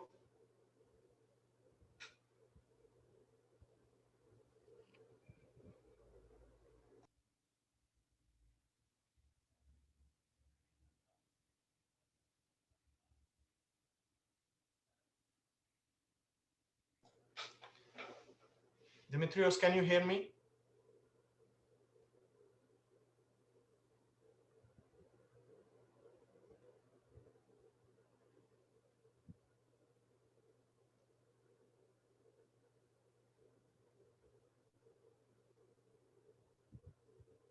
Can you hear me? Yes. Please stop your video and then continue. Yeah, okay, sorry about that. So here the conclusion is that share the screen, please. Okay, yeah. Let me.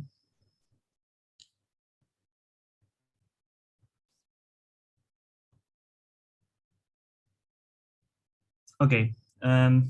So probably I stopped around here, and I was going to say here that we want to address the question: what is the effect that the bounce induces on the cosmological perturbations? And here, to address this question, we plot the primordial power spectrum. And first of all, we find that our numerical simulations suggest that we can parameterize the average of the primordial power spectrum with these three power laws. Here we have the almost scale invariant sector of the power spectrum, which is described by the first power law here. AS and NS are the standard spectral amplitude spectral index. The second sector is described by the second expression here, where Q depends on the details of the bounce. And here we see that the effect of the bounce is to enhance the primordial power spectrum. And finally, this portion is corresponds to very infrared modes, which are not affected either by the bounce or by the inflation. So an important thing to mention here is that the number, if the number of e-folds between the bounce and the end of inflation is around 70, then modes that lie in the scale invariant part of the power spectrum, they are the observed modes today. However, modes here affected by the bounce today are going to be super horizon, and therefore they cannot be observed. However, they can still affect the CMB indirectly by non-Gaussian correlations that they have with the super wavelength modes in the CMB. So to study this mechanism of the non-Gaussianity, we compute the two-point function of the Parity potential. This is just another cosmological, this is another degree of freedom to describe the cosmological perturbations, and it is connected with the curvature that I computed in the previous slide. So computing the two-point function, we find that we get the diagonal term, which is in the standard cosmological ansatz, plus modifications due to the non-Gaussianity. The information about the non-Gaussian correlations is encoded in this FNL function, and essentially it is they include modifications to the non-diagonal term, the non-diagonal matrix elements here. And this is the main quantity we need in order to see how the non-Gaussianity affects the power spectrum. Using that expression, we can now go on and compute the two-point function of the temperature fluctuations in the multiple space. And what we get is the standard diagonal part, which includes the standard CL coefficients that we saw earlier, plus additional modifications, which are induced by the non-Gaussian correlations. So these are the Klebs-Gordon coefficients, and the information about the non-Gaussianity is encoded in these ALM coefficients. The value of L and M determine the shape of the non-Gaussian modulation, and in particular for L equals 0, we get a spherically symmetric modulation, which affects the CL coefficients. And here we see how this is done. So for different values of the n parameter that determines the bounce, we plot the result and see how the modified CL coefficients are contrasted with observations. And the important message is that at large L values, we see that all bouncing models together with the lambda CDM agree with the observations. And this is to be expected because this is not affected, the modification is not affected, does not affect small angular scales. However, yes. However, sorry. 2 minutes you have. Okay, yeah. I will wrap up. So at large angles corresponding to low L values, we see that we can have power suppression for different bouncing models, and perhaps this can be seen better if we go to the angular space. We see that for different values of n, we can still have this this power suppression at the large, intermediate and large angular scales. This is a quite global effect, although some values do better job than others. Now, the second anomaly that we address is the dipole, and this comes from the L=1 term here. We see that the dipole here induces a hemispherical asymmetry, and we plot the amplitude. The important message here is that, first of all, the amplitude is consistent, the value with the observations, but the really fascinating thing is that this amplitude is scale dependent as it happens with the Planck observations. In particular, it is important only at low L values, which corresponds to large angles in the sky, and it decays for larger L values. So to conclude, the CMP anomalies are not in dispute. They are real features in the sky. Now the open question is whether they are statistical flukes of the lambda CDM model or they indicate new physics. Here we propose the second viewpoint, and we show that the cosmic bounce before inflation induces non-Gaussian correlations between super Hubble modes and modes at the longest wavelength in the CMP. This particular profile is responsible for releasing the tension in the power suppression, the dipolar modulation, and the two additional anomalies we address that I didn't mention here, which are the odd parity, preference for odd parity correlations, and the alleviation in the tension of the lensing amplitude. All these details can be found in the first two references. And I also mentioned the third reference, which was in Srinath's talk about how we see the elevation of the power suppression and the lensing amplitude in the context of LQC. And let me conclude with this positive sentence that the CMP anomalies can provide us with a window to probe the universe at its infancy. And I think this is a very wonderful possibility. And with that, thank you very much. Okay, thank you, Dimitri. I don't think we have any time for questions, so let us move on to the next talk. Next talk is by Adria. Adria, can you please share your screen? Hello? Yes, please share your screen. I think. Okay.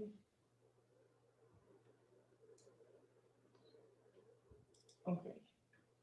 Oh, can you please speak slightly louder? I cannot hear you. Okay, do you hear me now? Yes, thank you. Please start.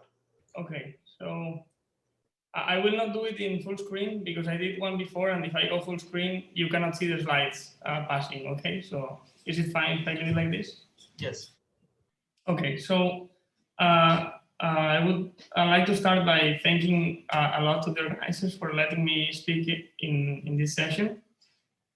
And I'm going to speak about an ongoing work in collaboration with Param Singh and my advisor, Gonzalo Olmo, which I started when I was doing a stay there in Louisiana State University 1 year and a half ago, more or less. So the work is about finding a family of covariant Lagrangians for the different loop cosmology models that have been arising this past decade, more or less. So let me go to the point. So first, let me motivate a little bit metric affine theories for people working in quantum gravity. So there is this heuristic argument that, quantum gravity somehow predicts granularity or microstructure of space-time at the quantum gravity scale. So there should be some kind of discreteness in the space-time structure at that scale. So how does this space-time look in the continuum limit when one goes to macroscopic scales? Okay, so we know that in the infrared limit it should look like GR, but what about this? What about this would be more or less GR? So what about these intermediate steps? Is it is it also a Riemannian space-time what we find, or can it be another thing? Okay, so the question. I mean, the idea that metric affine theories could be nice theories for explaining this intermediate regime comes from an analogy with condensed matter physics.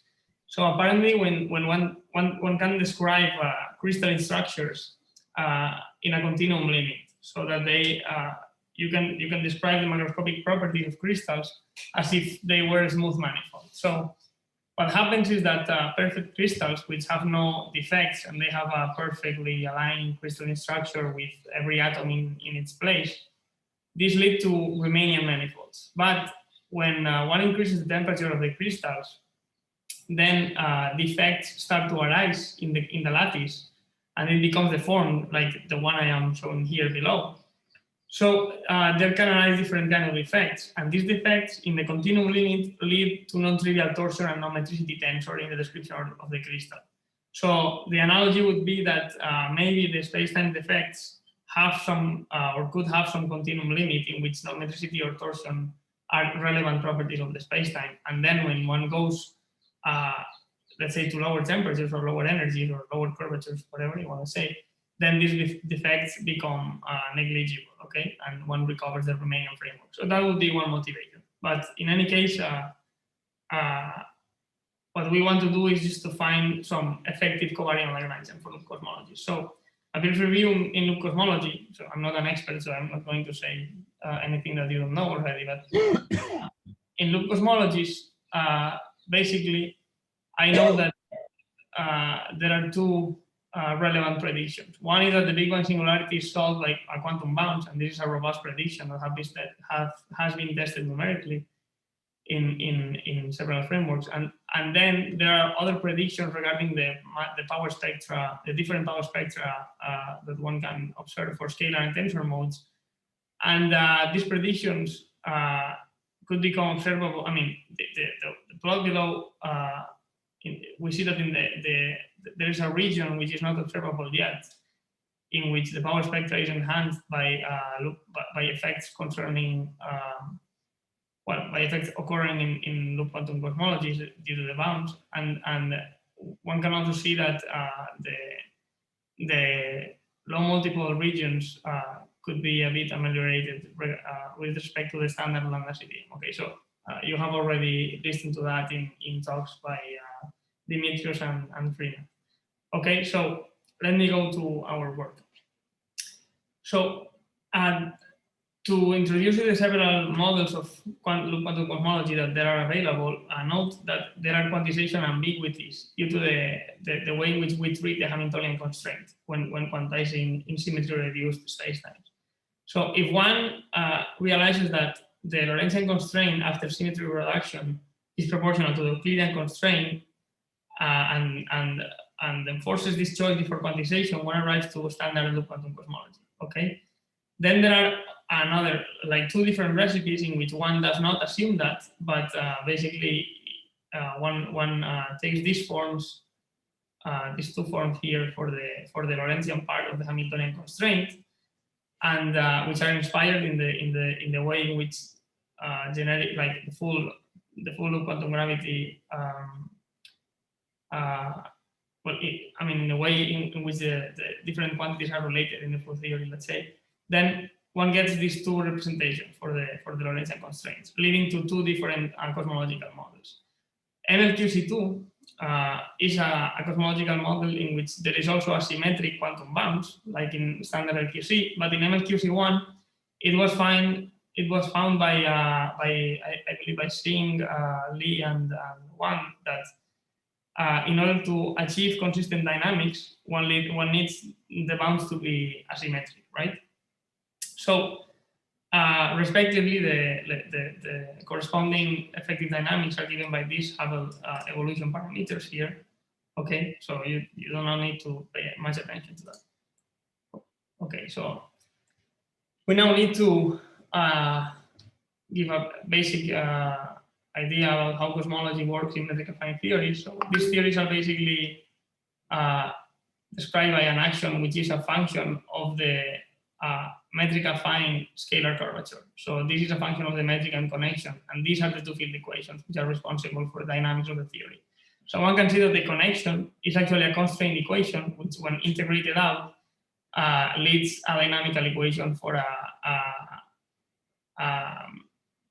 let's say an auxiliary metric which is related conformally to the space-time metric G. Okay, so imposing isotropy and homogeneity, one arrives to a modified Riemann equation, which is related to the particular f of r Lagrangian that one is considering by this relation. Okay, and then this rho, energy density, and time derivative of the affine curvature over the Hubble factor, then they can be written in terms of r, the derivative of the Lagrangian and the Lagrangian itself, and plugged in here. Okay, so the idea is that by imposing background equivalence between f of r theories and loop cosmologies, namely by equating the, let's say, the Hubble factor of f of r theories written in terms of the affine curvature and the derivatives of the Lagrangian, and then on the other side one plugs these Hubble factors where the density is written in terms of f of r and the affine curvature and the derivatives of the Lagrangian, then one arrives to a second order ordinary differential equation for the Lagrangian. So one arrives to a differential equation in the space of possible f of r theories, right? And these B, delta, and A coefficients are basically functions of R, the Lagrangian, and the first derivative, okay? And the particular form of these functions depends on if we are considering LQC, MLQC1, or MLQC2, okay? But in general, the differential equation that one gets is always of this form, okay? So to find one Lagrangian to describe its model, one needs now to give boundary conditions for this differential equation. And we can do that by demanding that the density, the energy density at the bounds and the acceleration of the scale factor at the bounds agree in both the f of r and the loop cosmology side. So by imposing these physical conditions, one can basically give initial conditions at the bounds for solving this differential equation. Okay, there is a technical problem here that when you obtain these initial conditions, then in order to have a bound, you need that f of r is vanishing, and you cannot solve numerically this differential equation. So one needs to find out conditions at low curvatures that satisfy the bounds, whose solution satisfies the bounds conditions. But uniqueness is ensured due to the uniqueness theorems of the solutions of ordinary differential equations. Okay, so by doing that, one can find one numerical solution for each model, and then our idea was to find an analytic family of covariant Lagrangians of the f of r type, which by choosing different values for the parameters can reproduce the three models, or at least the LQC and MLQC2 completely, and the post-bound phase of MLQC1, okay? So we found that this family of models is given by this kind of Lagrangian, where the meaning of the parameters is the following. So alpha would be giving you... Andrea, 4 minutes. Okay, alpha would be giving you the value of the affine curvature at the bounds.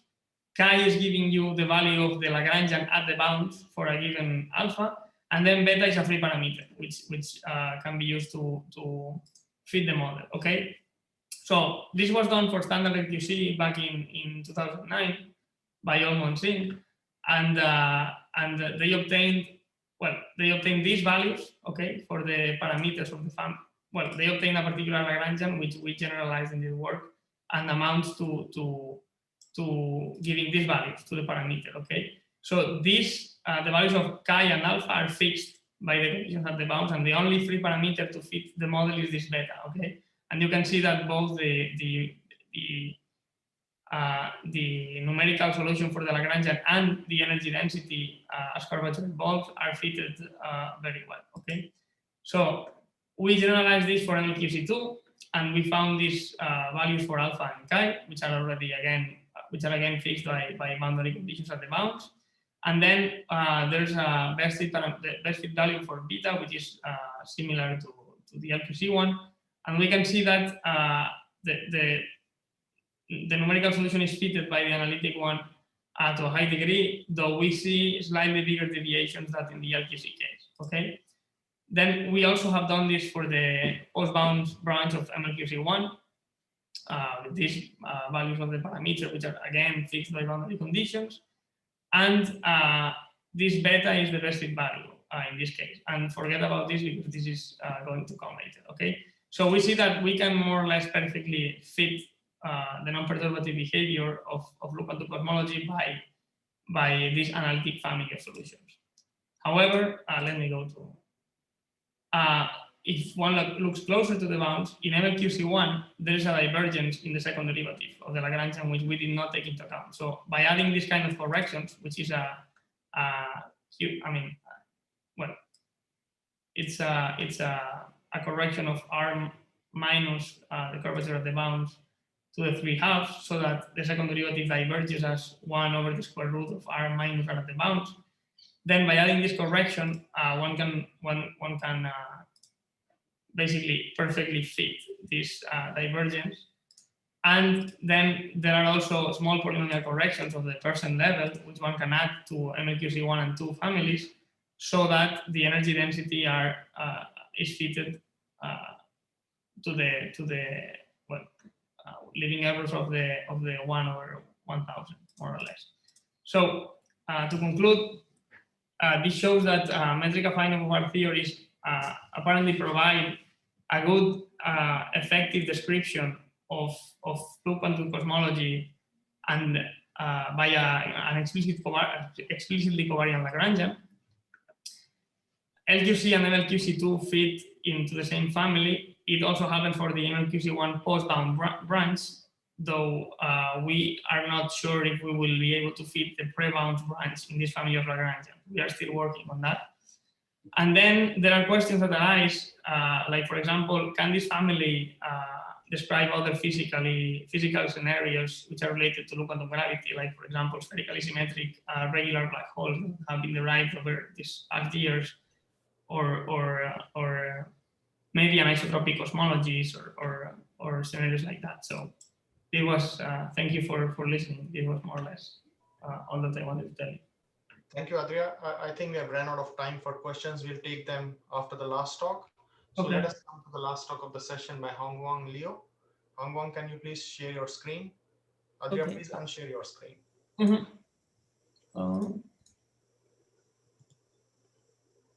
Okay. Okay, can you see my screen?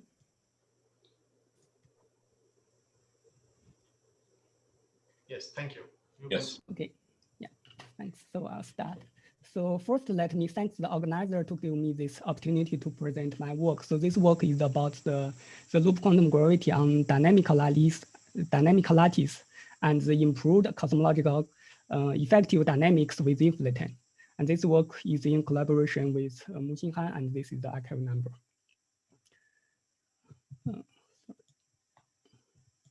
Yes. So I think I can skip this because Christina already gives a nice talk to this reduced phase space formulation. And here in cosmology, for me, we use Gaussian dust in our model, but actually we can also move to the branch Kuka dust, because in cosmology, the only thing we need to care about is a no holomorphic constraint in branch Kuka dust. So I'll skip this. The most important thing for using this reduced phase space is we have a physical Hamiltonian. And the classical equation motion is simply given by the Hamiltonian equations. And with this physical Hamiltonian, we can perform the quantization, the loop quantization on the reduced phase space. And this is the usual discretize the holonomy and flux. And then we can write out the usual gravity Hamiltonian, which is complicated. But we also have a scalar coupling, and this scalar coupling is the discretization or the quantization of the following classical Hamiltonian, which we add both parity odd and parity even potential terms, and the quantization lead to this, which still a little bit complicated formulation. But then we use this physical Hamiltonian, we can perform the coherent state path integral using the T-minus complex phi coherent state with the coherent state for the scalar field. So this is the tensor product. And then with this coherent state path integral, we can derive effective action. And this is the form of this action.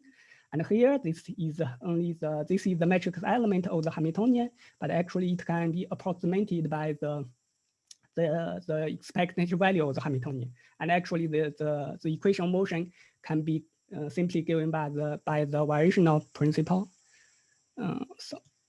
Variational principle plus the closure condition coming from the SU2 gauge invariance.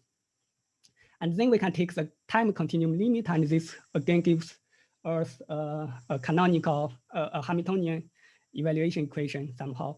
And the semi-classical limit can be taken by requiring this only taking the zeroth order of these expectation values, which is only the classical values evaluated on the phase-space variables. And this expansion relies on the expansion of the volume operator, which is valid only when the flux is much larger than the Planck scale. And this T is a semi-classical parameter related to the LP square. Sorry. Okay.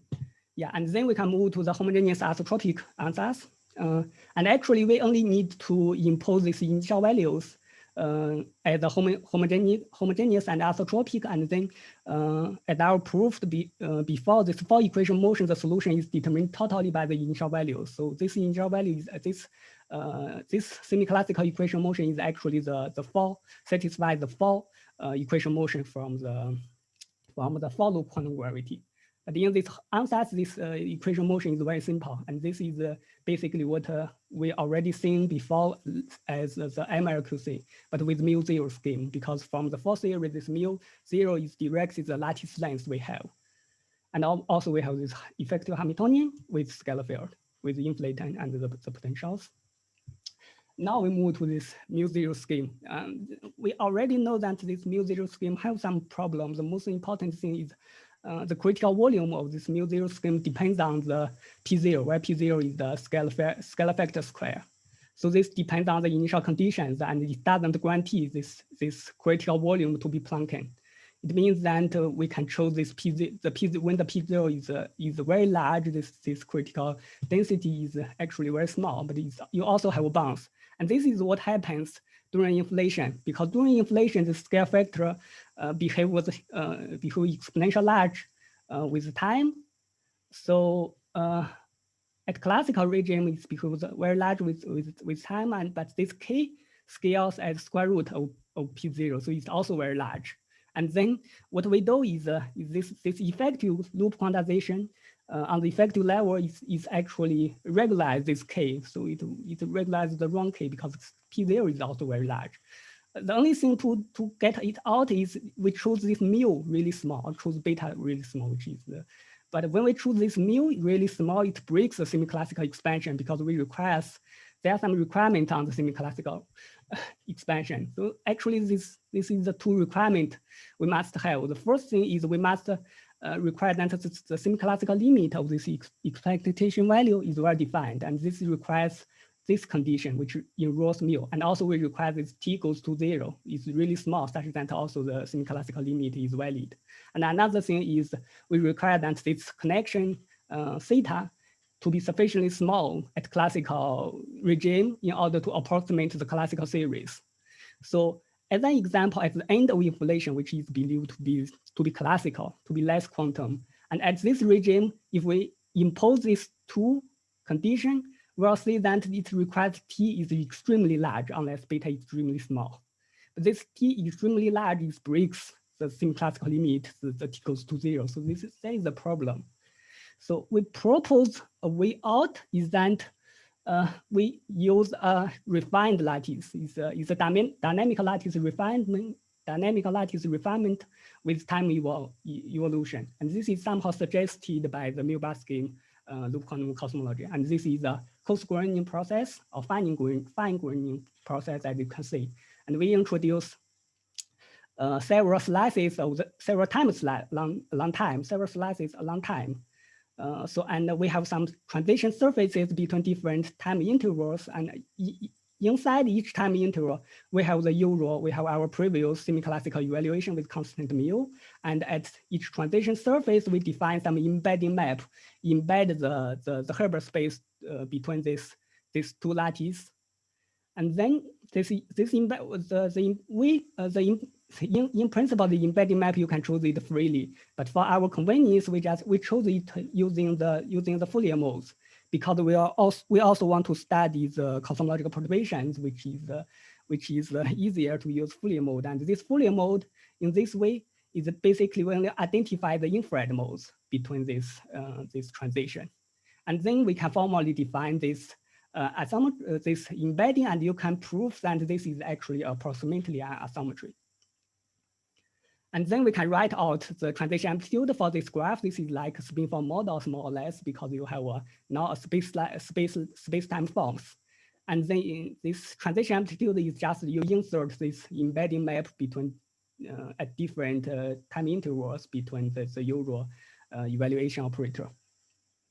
And as I said, we only identify the infrared mode. The ultraviolet modes are lost. So what we get is actually a low energy effective theory. And moreover, we know that the momenta are bounded by the UV cutoff on the coarse lattice.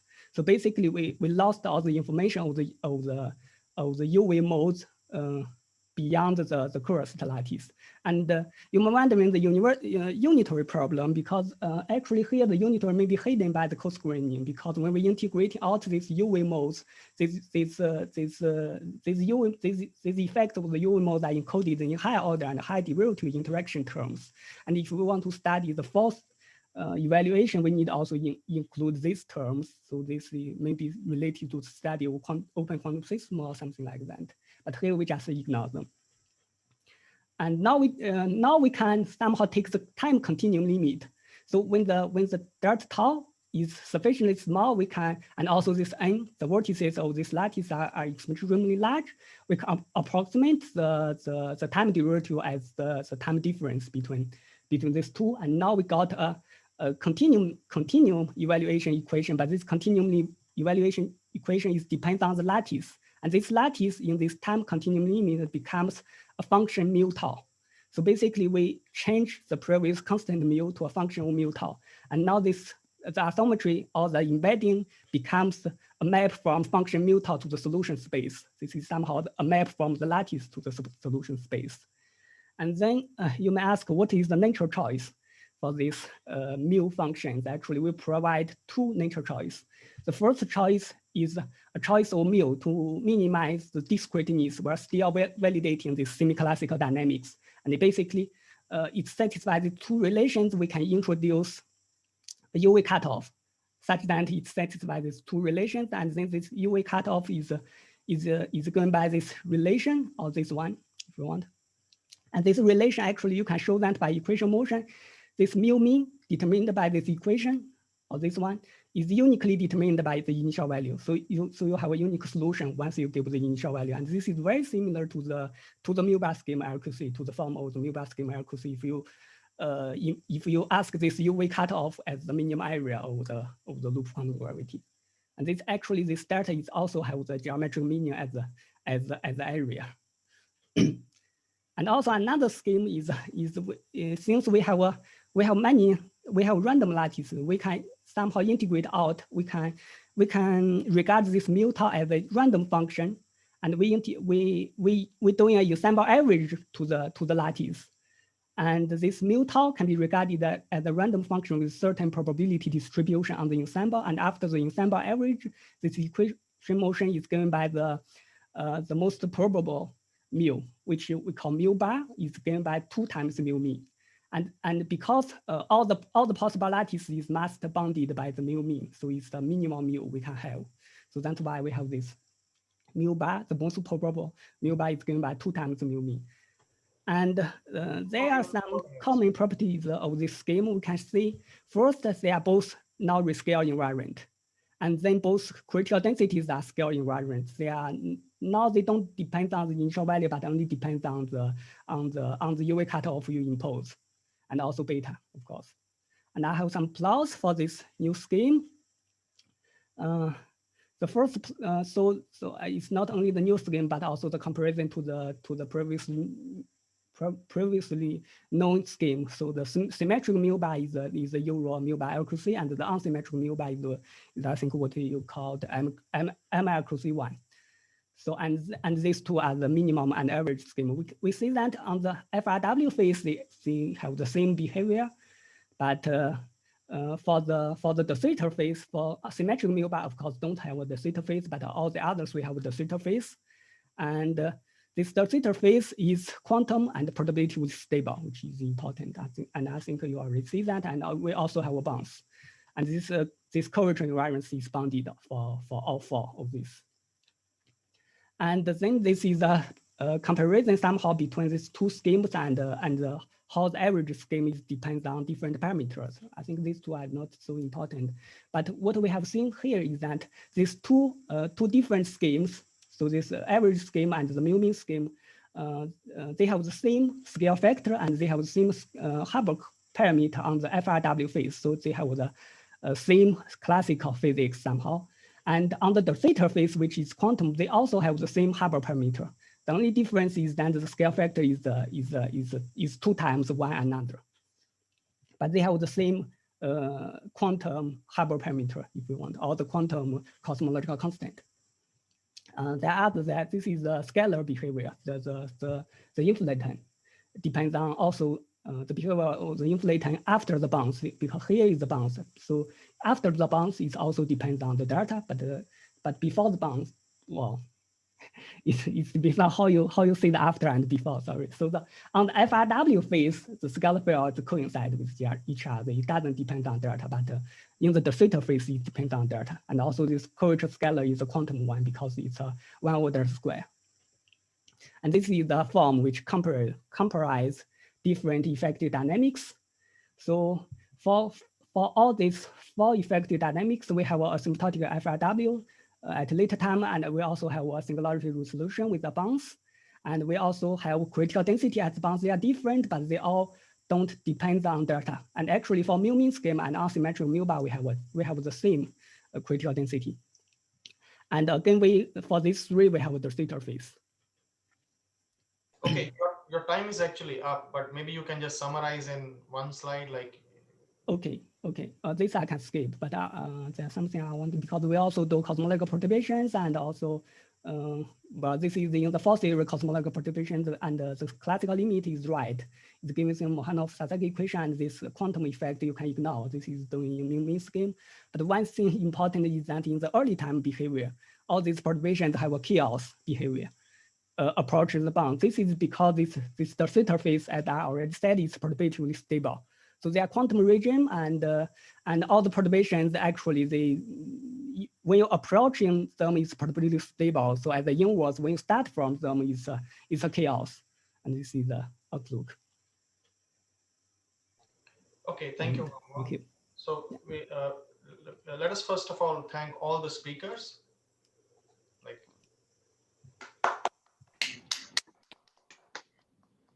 So now all the talks are done. So we have still 15 minutes to wrap up the session. So there were some questions, and some of the 1 or 2 talks were not able to tell the main results. So I will just do it chronologically to be fair to everyone. So I'll first go to Sahil and request him if he can just wrap up and tell everyone what was the main result of his talk in 1 or 2 minutes.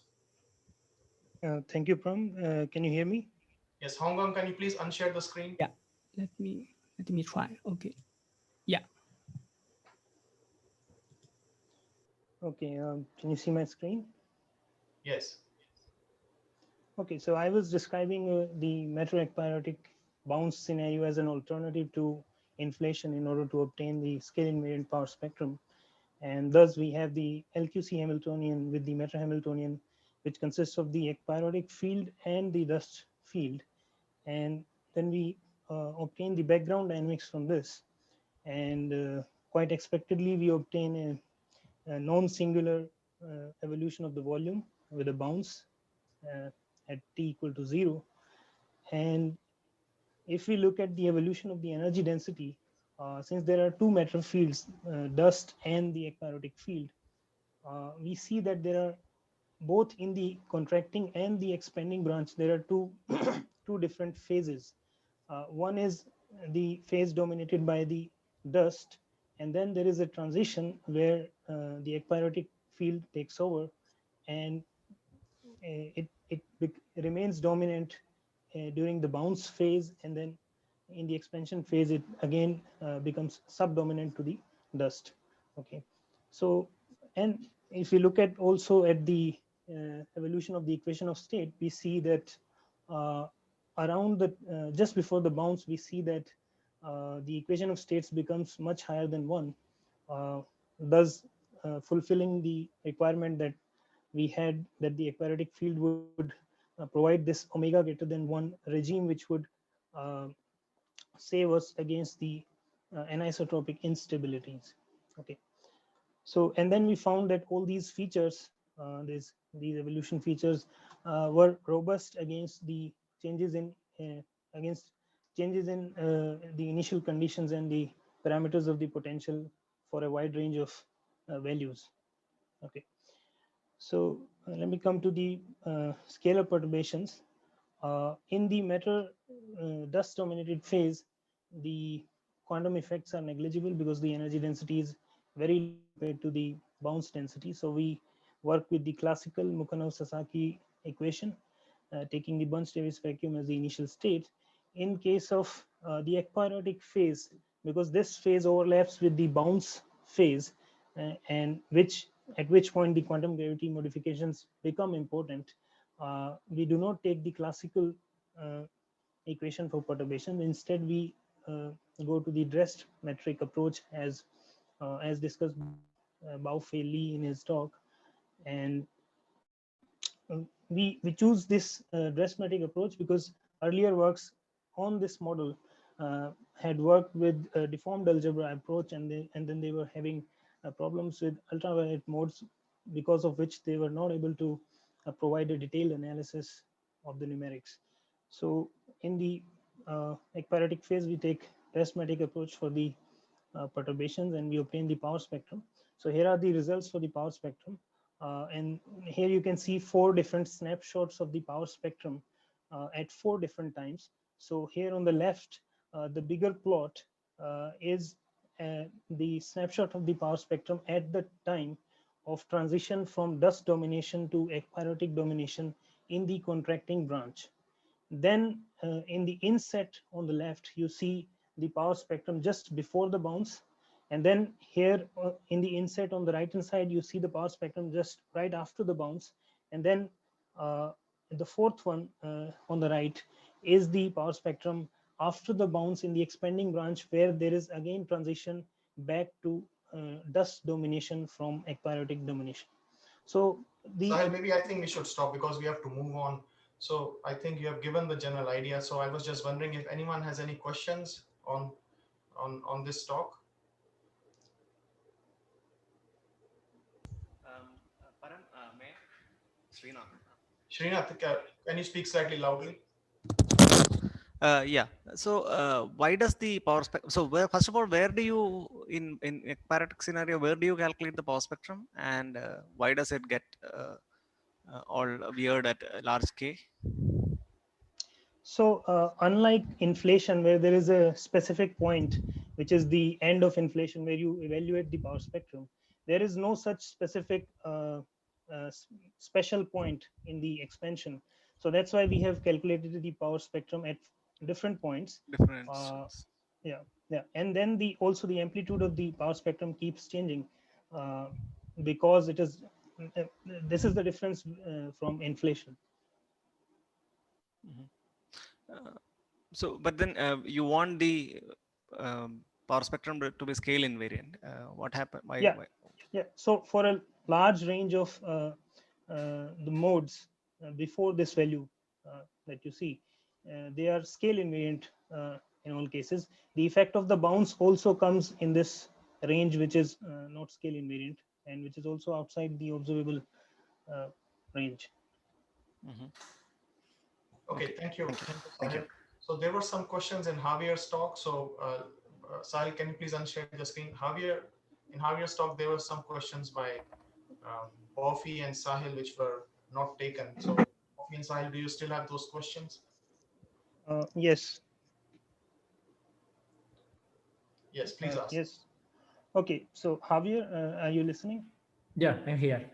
Yeah. So I had a question. Since you have a Bianchi 1 background in that you're taking, so from what I remember, Param and Brajesh have shown that when you take the Bianchi-1 background in LQC, there are these Kasner transitions at the bounds from one Kasner phase to another. And these transitions happen at the bounds. So my question is, how, keeping that in mind, how do you take the initial conditions at the bounds?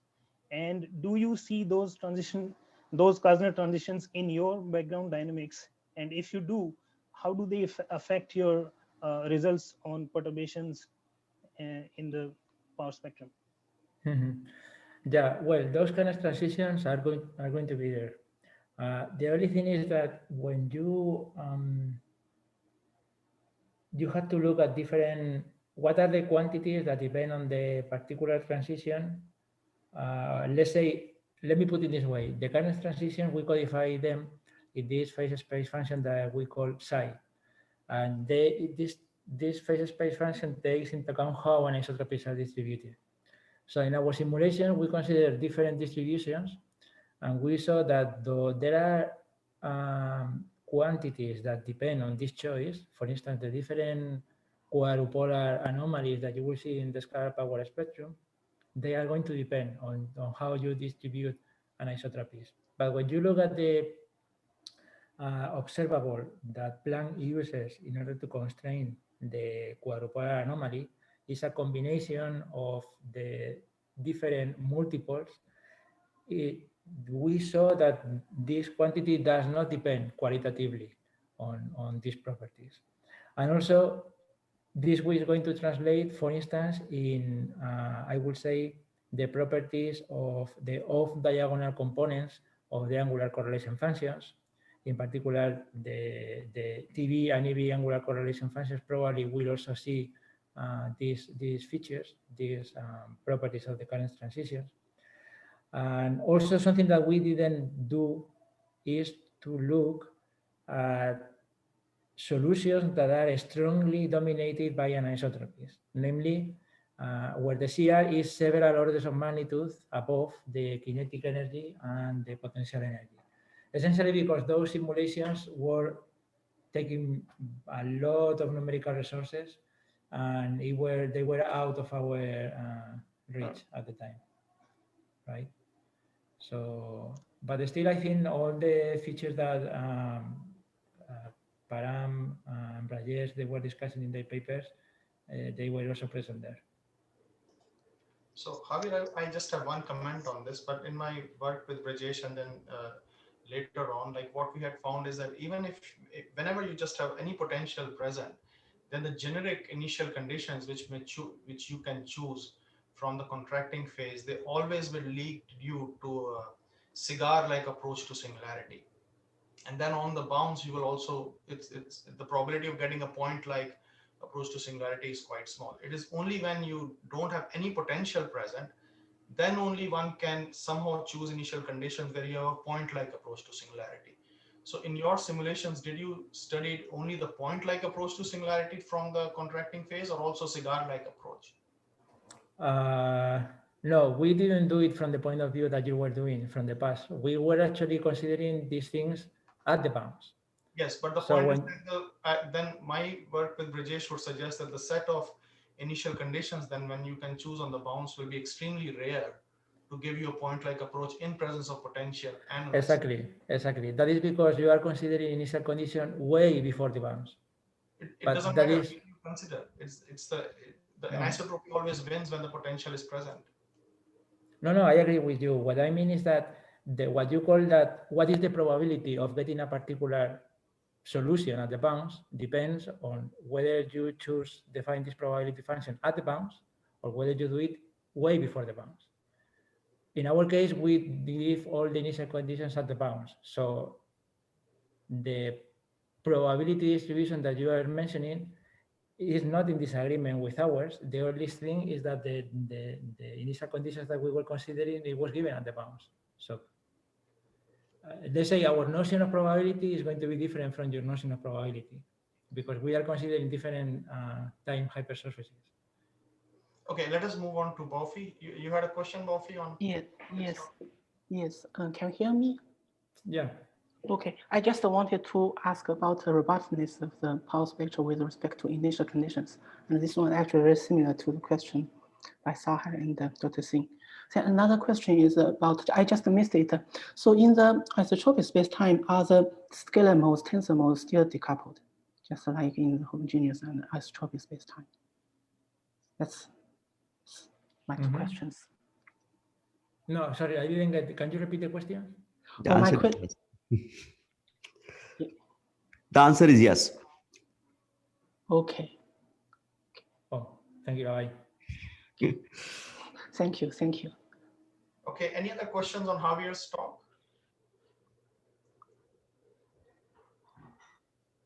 Okay, I think there was another question later on by Jan Novak. I'm not sure on which talk. Probably he has. Jan Novak, you still have the question?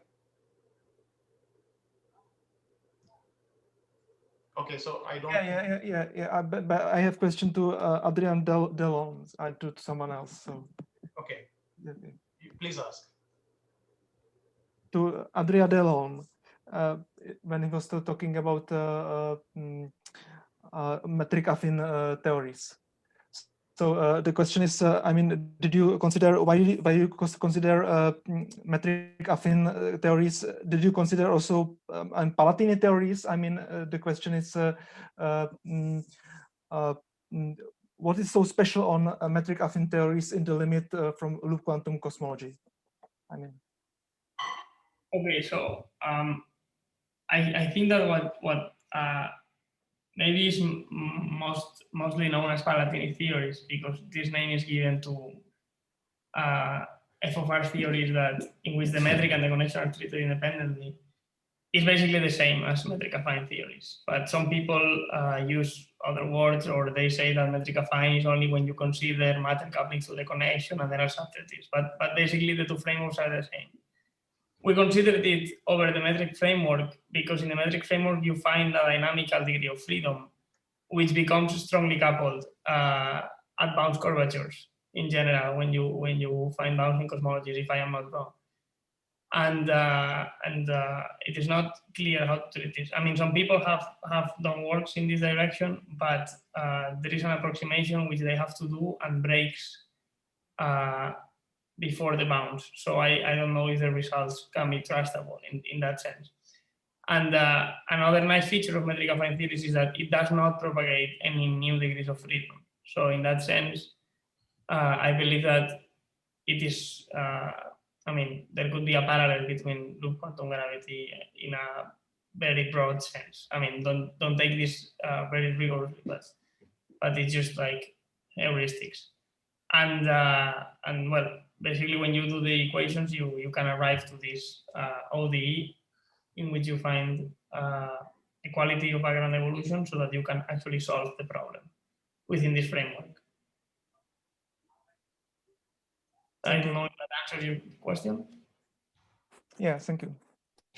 I have a quick follow-up question, Padre, if I can ask, which has to do with whether the final Lagrangians you obtained, where the equations of motion were always second order. Is that right? Or okay, so yes, I mean all this family of theories is gauss free. Yeah, I just want to make sure that even with the alpha factors for the the modified, they were again second order. Yes, it is gauss free. Actually, you only propagate a massless spin to field, like in GR in the low energy limit, if you want to see it like that. Good. Thank you. Okay, thank you, Adria. Like there is still a question by Javier. Javier's question is directed to Sahil. Yeah, it's actually more than a question and a comment that we have been looking at anisotropies.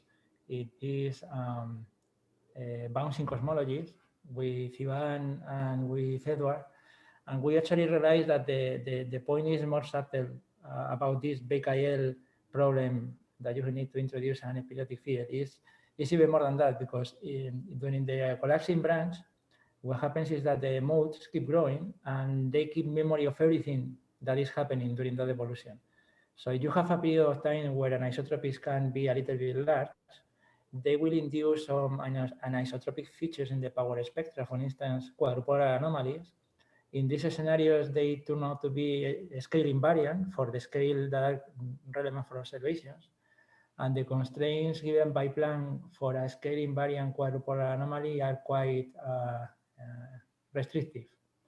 So I think the common knowledge or the common thought of people that is working in bounds in cosmology that anisotropies are more or less under control is more subtle than was thought before.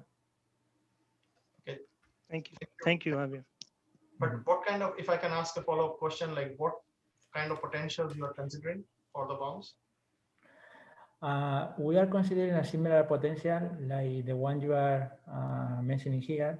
There is actually a paper by Pinto Neto, if I am not wrong, where they extend a scalar field that behaves as a perfect fluid with an equation of state P equal omega rho that is also valid for loop quantum cosmology whenever it is isotropic, the geometry.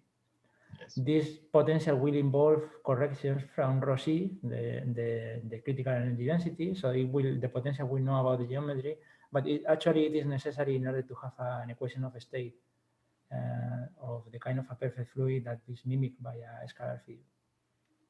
Yes, so if I can comment on that paper was, if I remember, was by Jermo Haro. The only issue with that paper is, or with that kind of a construction of the potential is when your equation of state is completely fixed and it does not correspond to any dynamical role of the scalar field. So you have, one finds a solution and one sticks with that fixed equation of state. So generally that kind of model is not the one where, which is envisioned by periodic or cyclic models. So it is true that one will get an ultra stiff equation of state. It's a fixed equation of state. Okay. Okay, so I think we still may have 1 or 2 minutes for discussion. So first of all, Jorge and I would like to thank all of you like for coming to the session. Like Jorge, can you please give some comments? Yeah, just echoing Param, these sessions were very good, very broad, very lively with questions, and I wanted to thank everyone involved. And Abhay has some comment.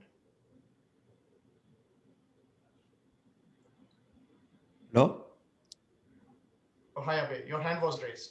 Yeah, so if there is no time, that's fine. I can just call Dimitri.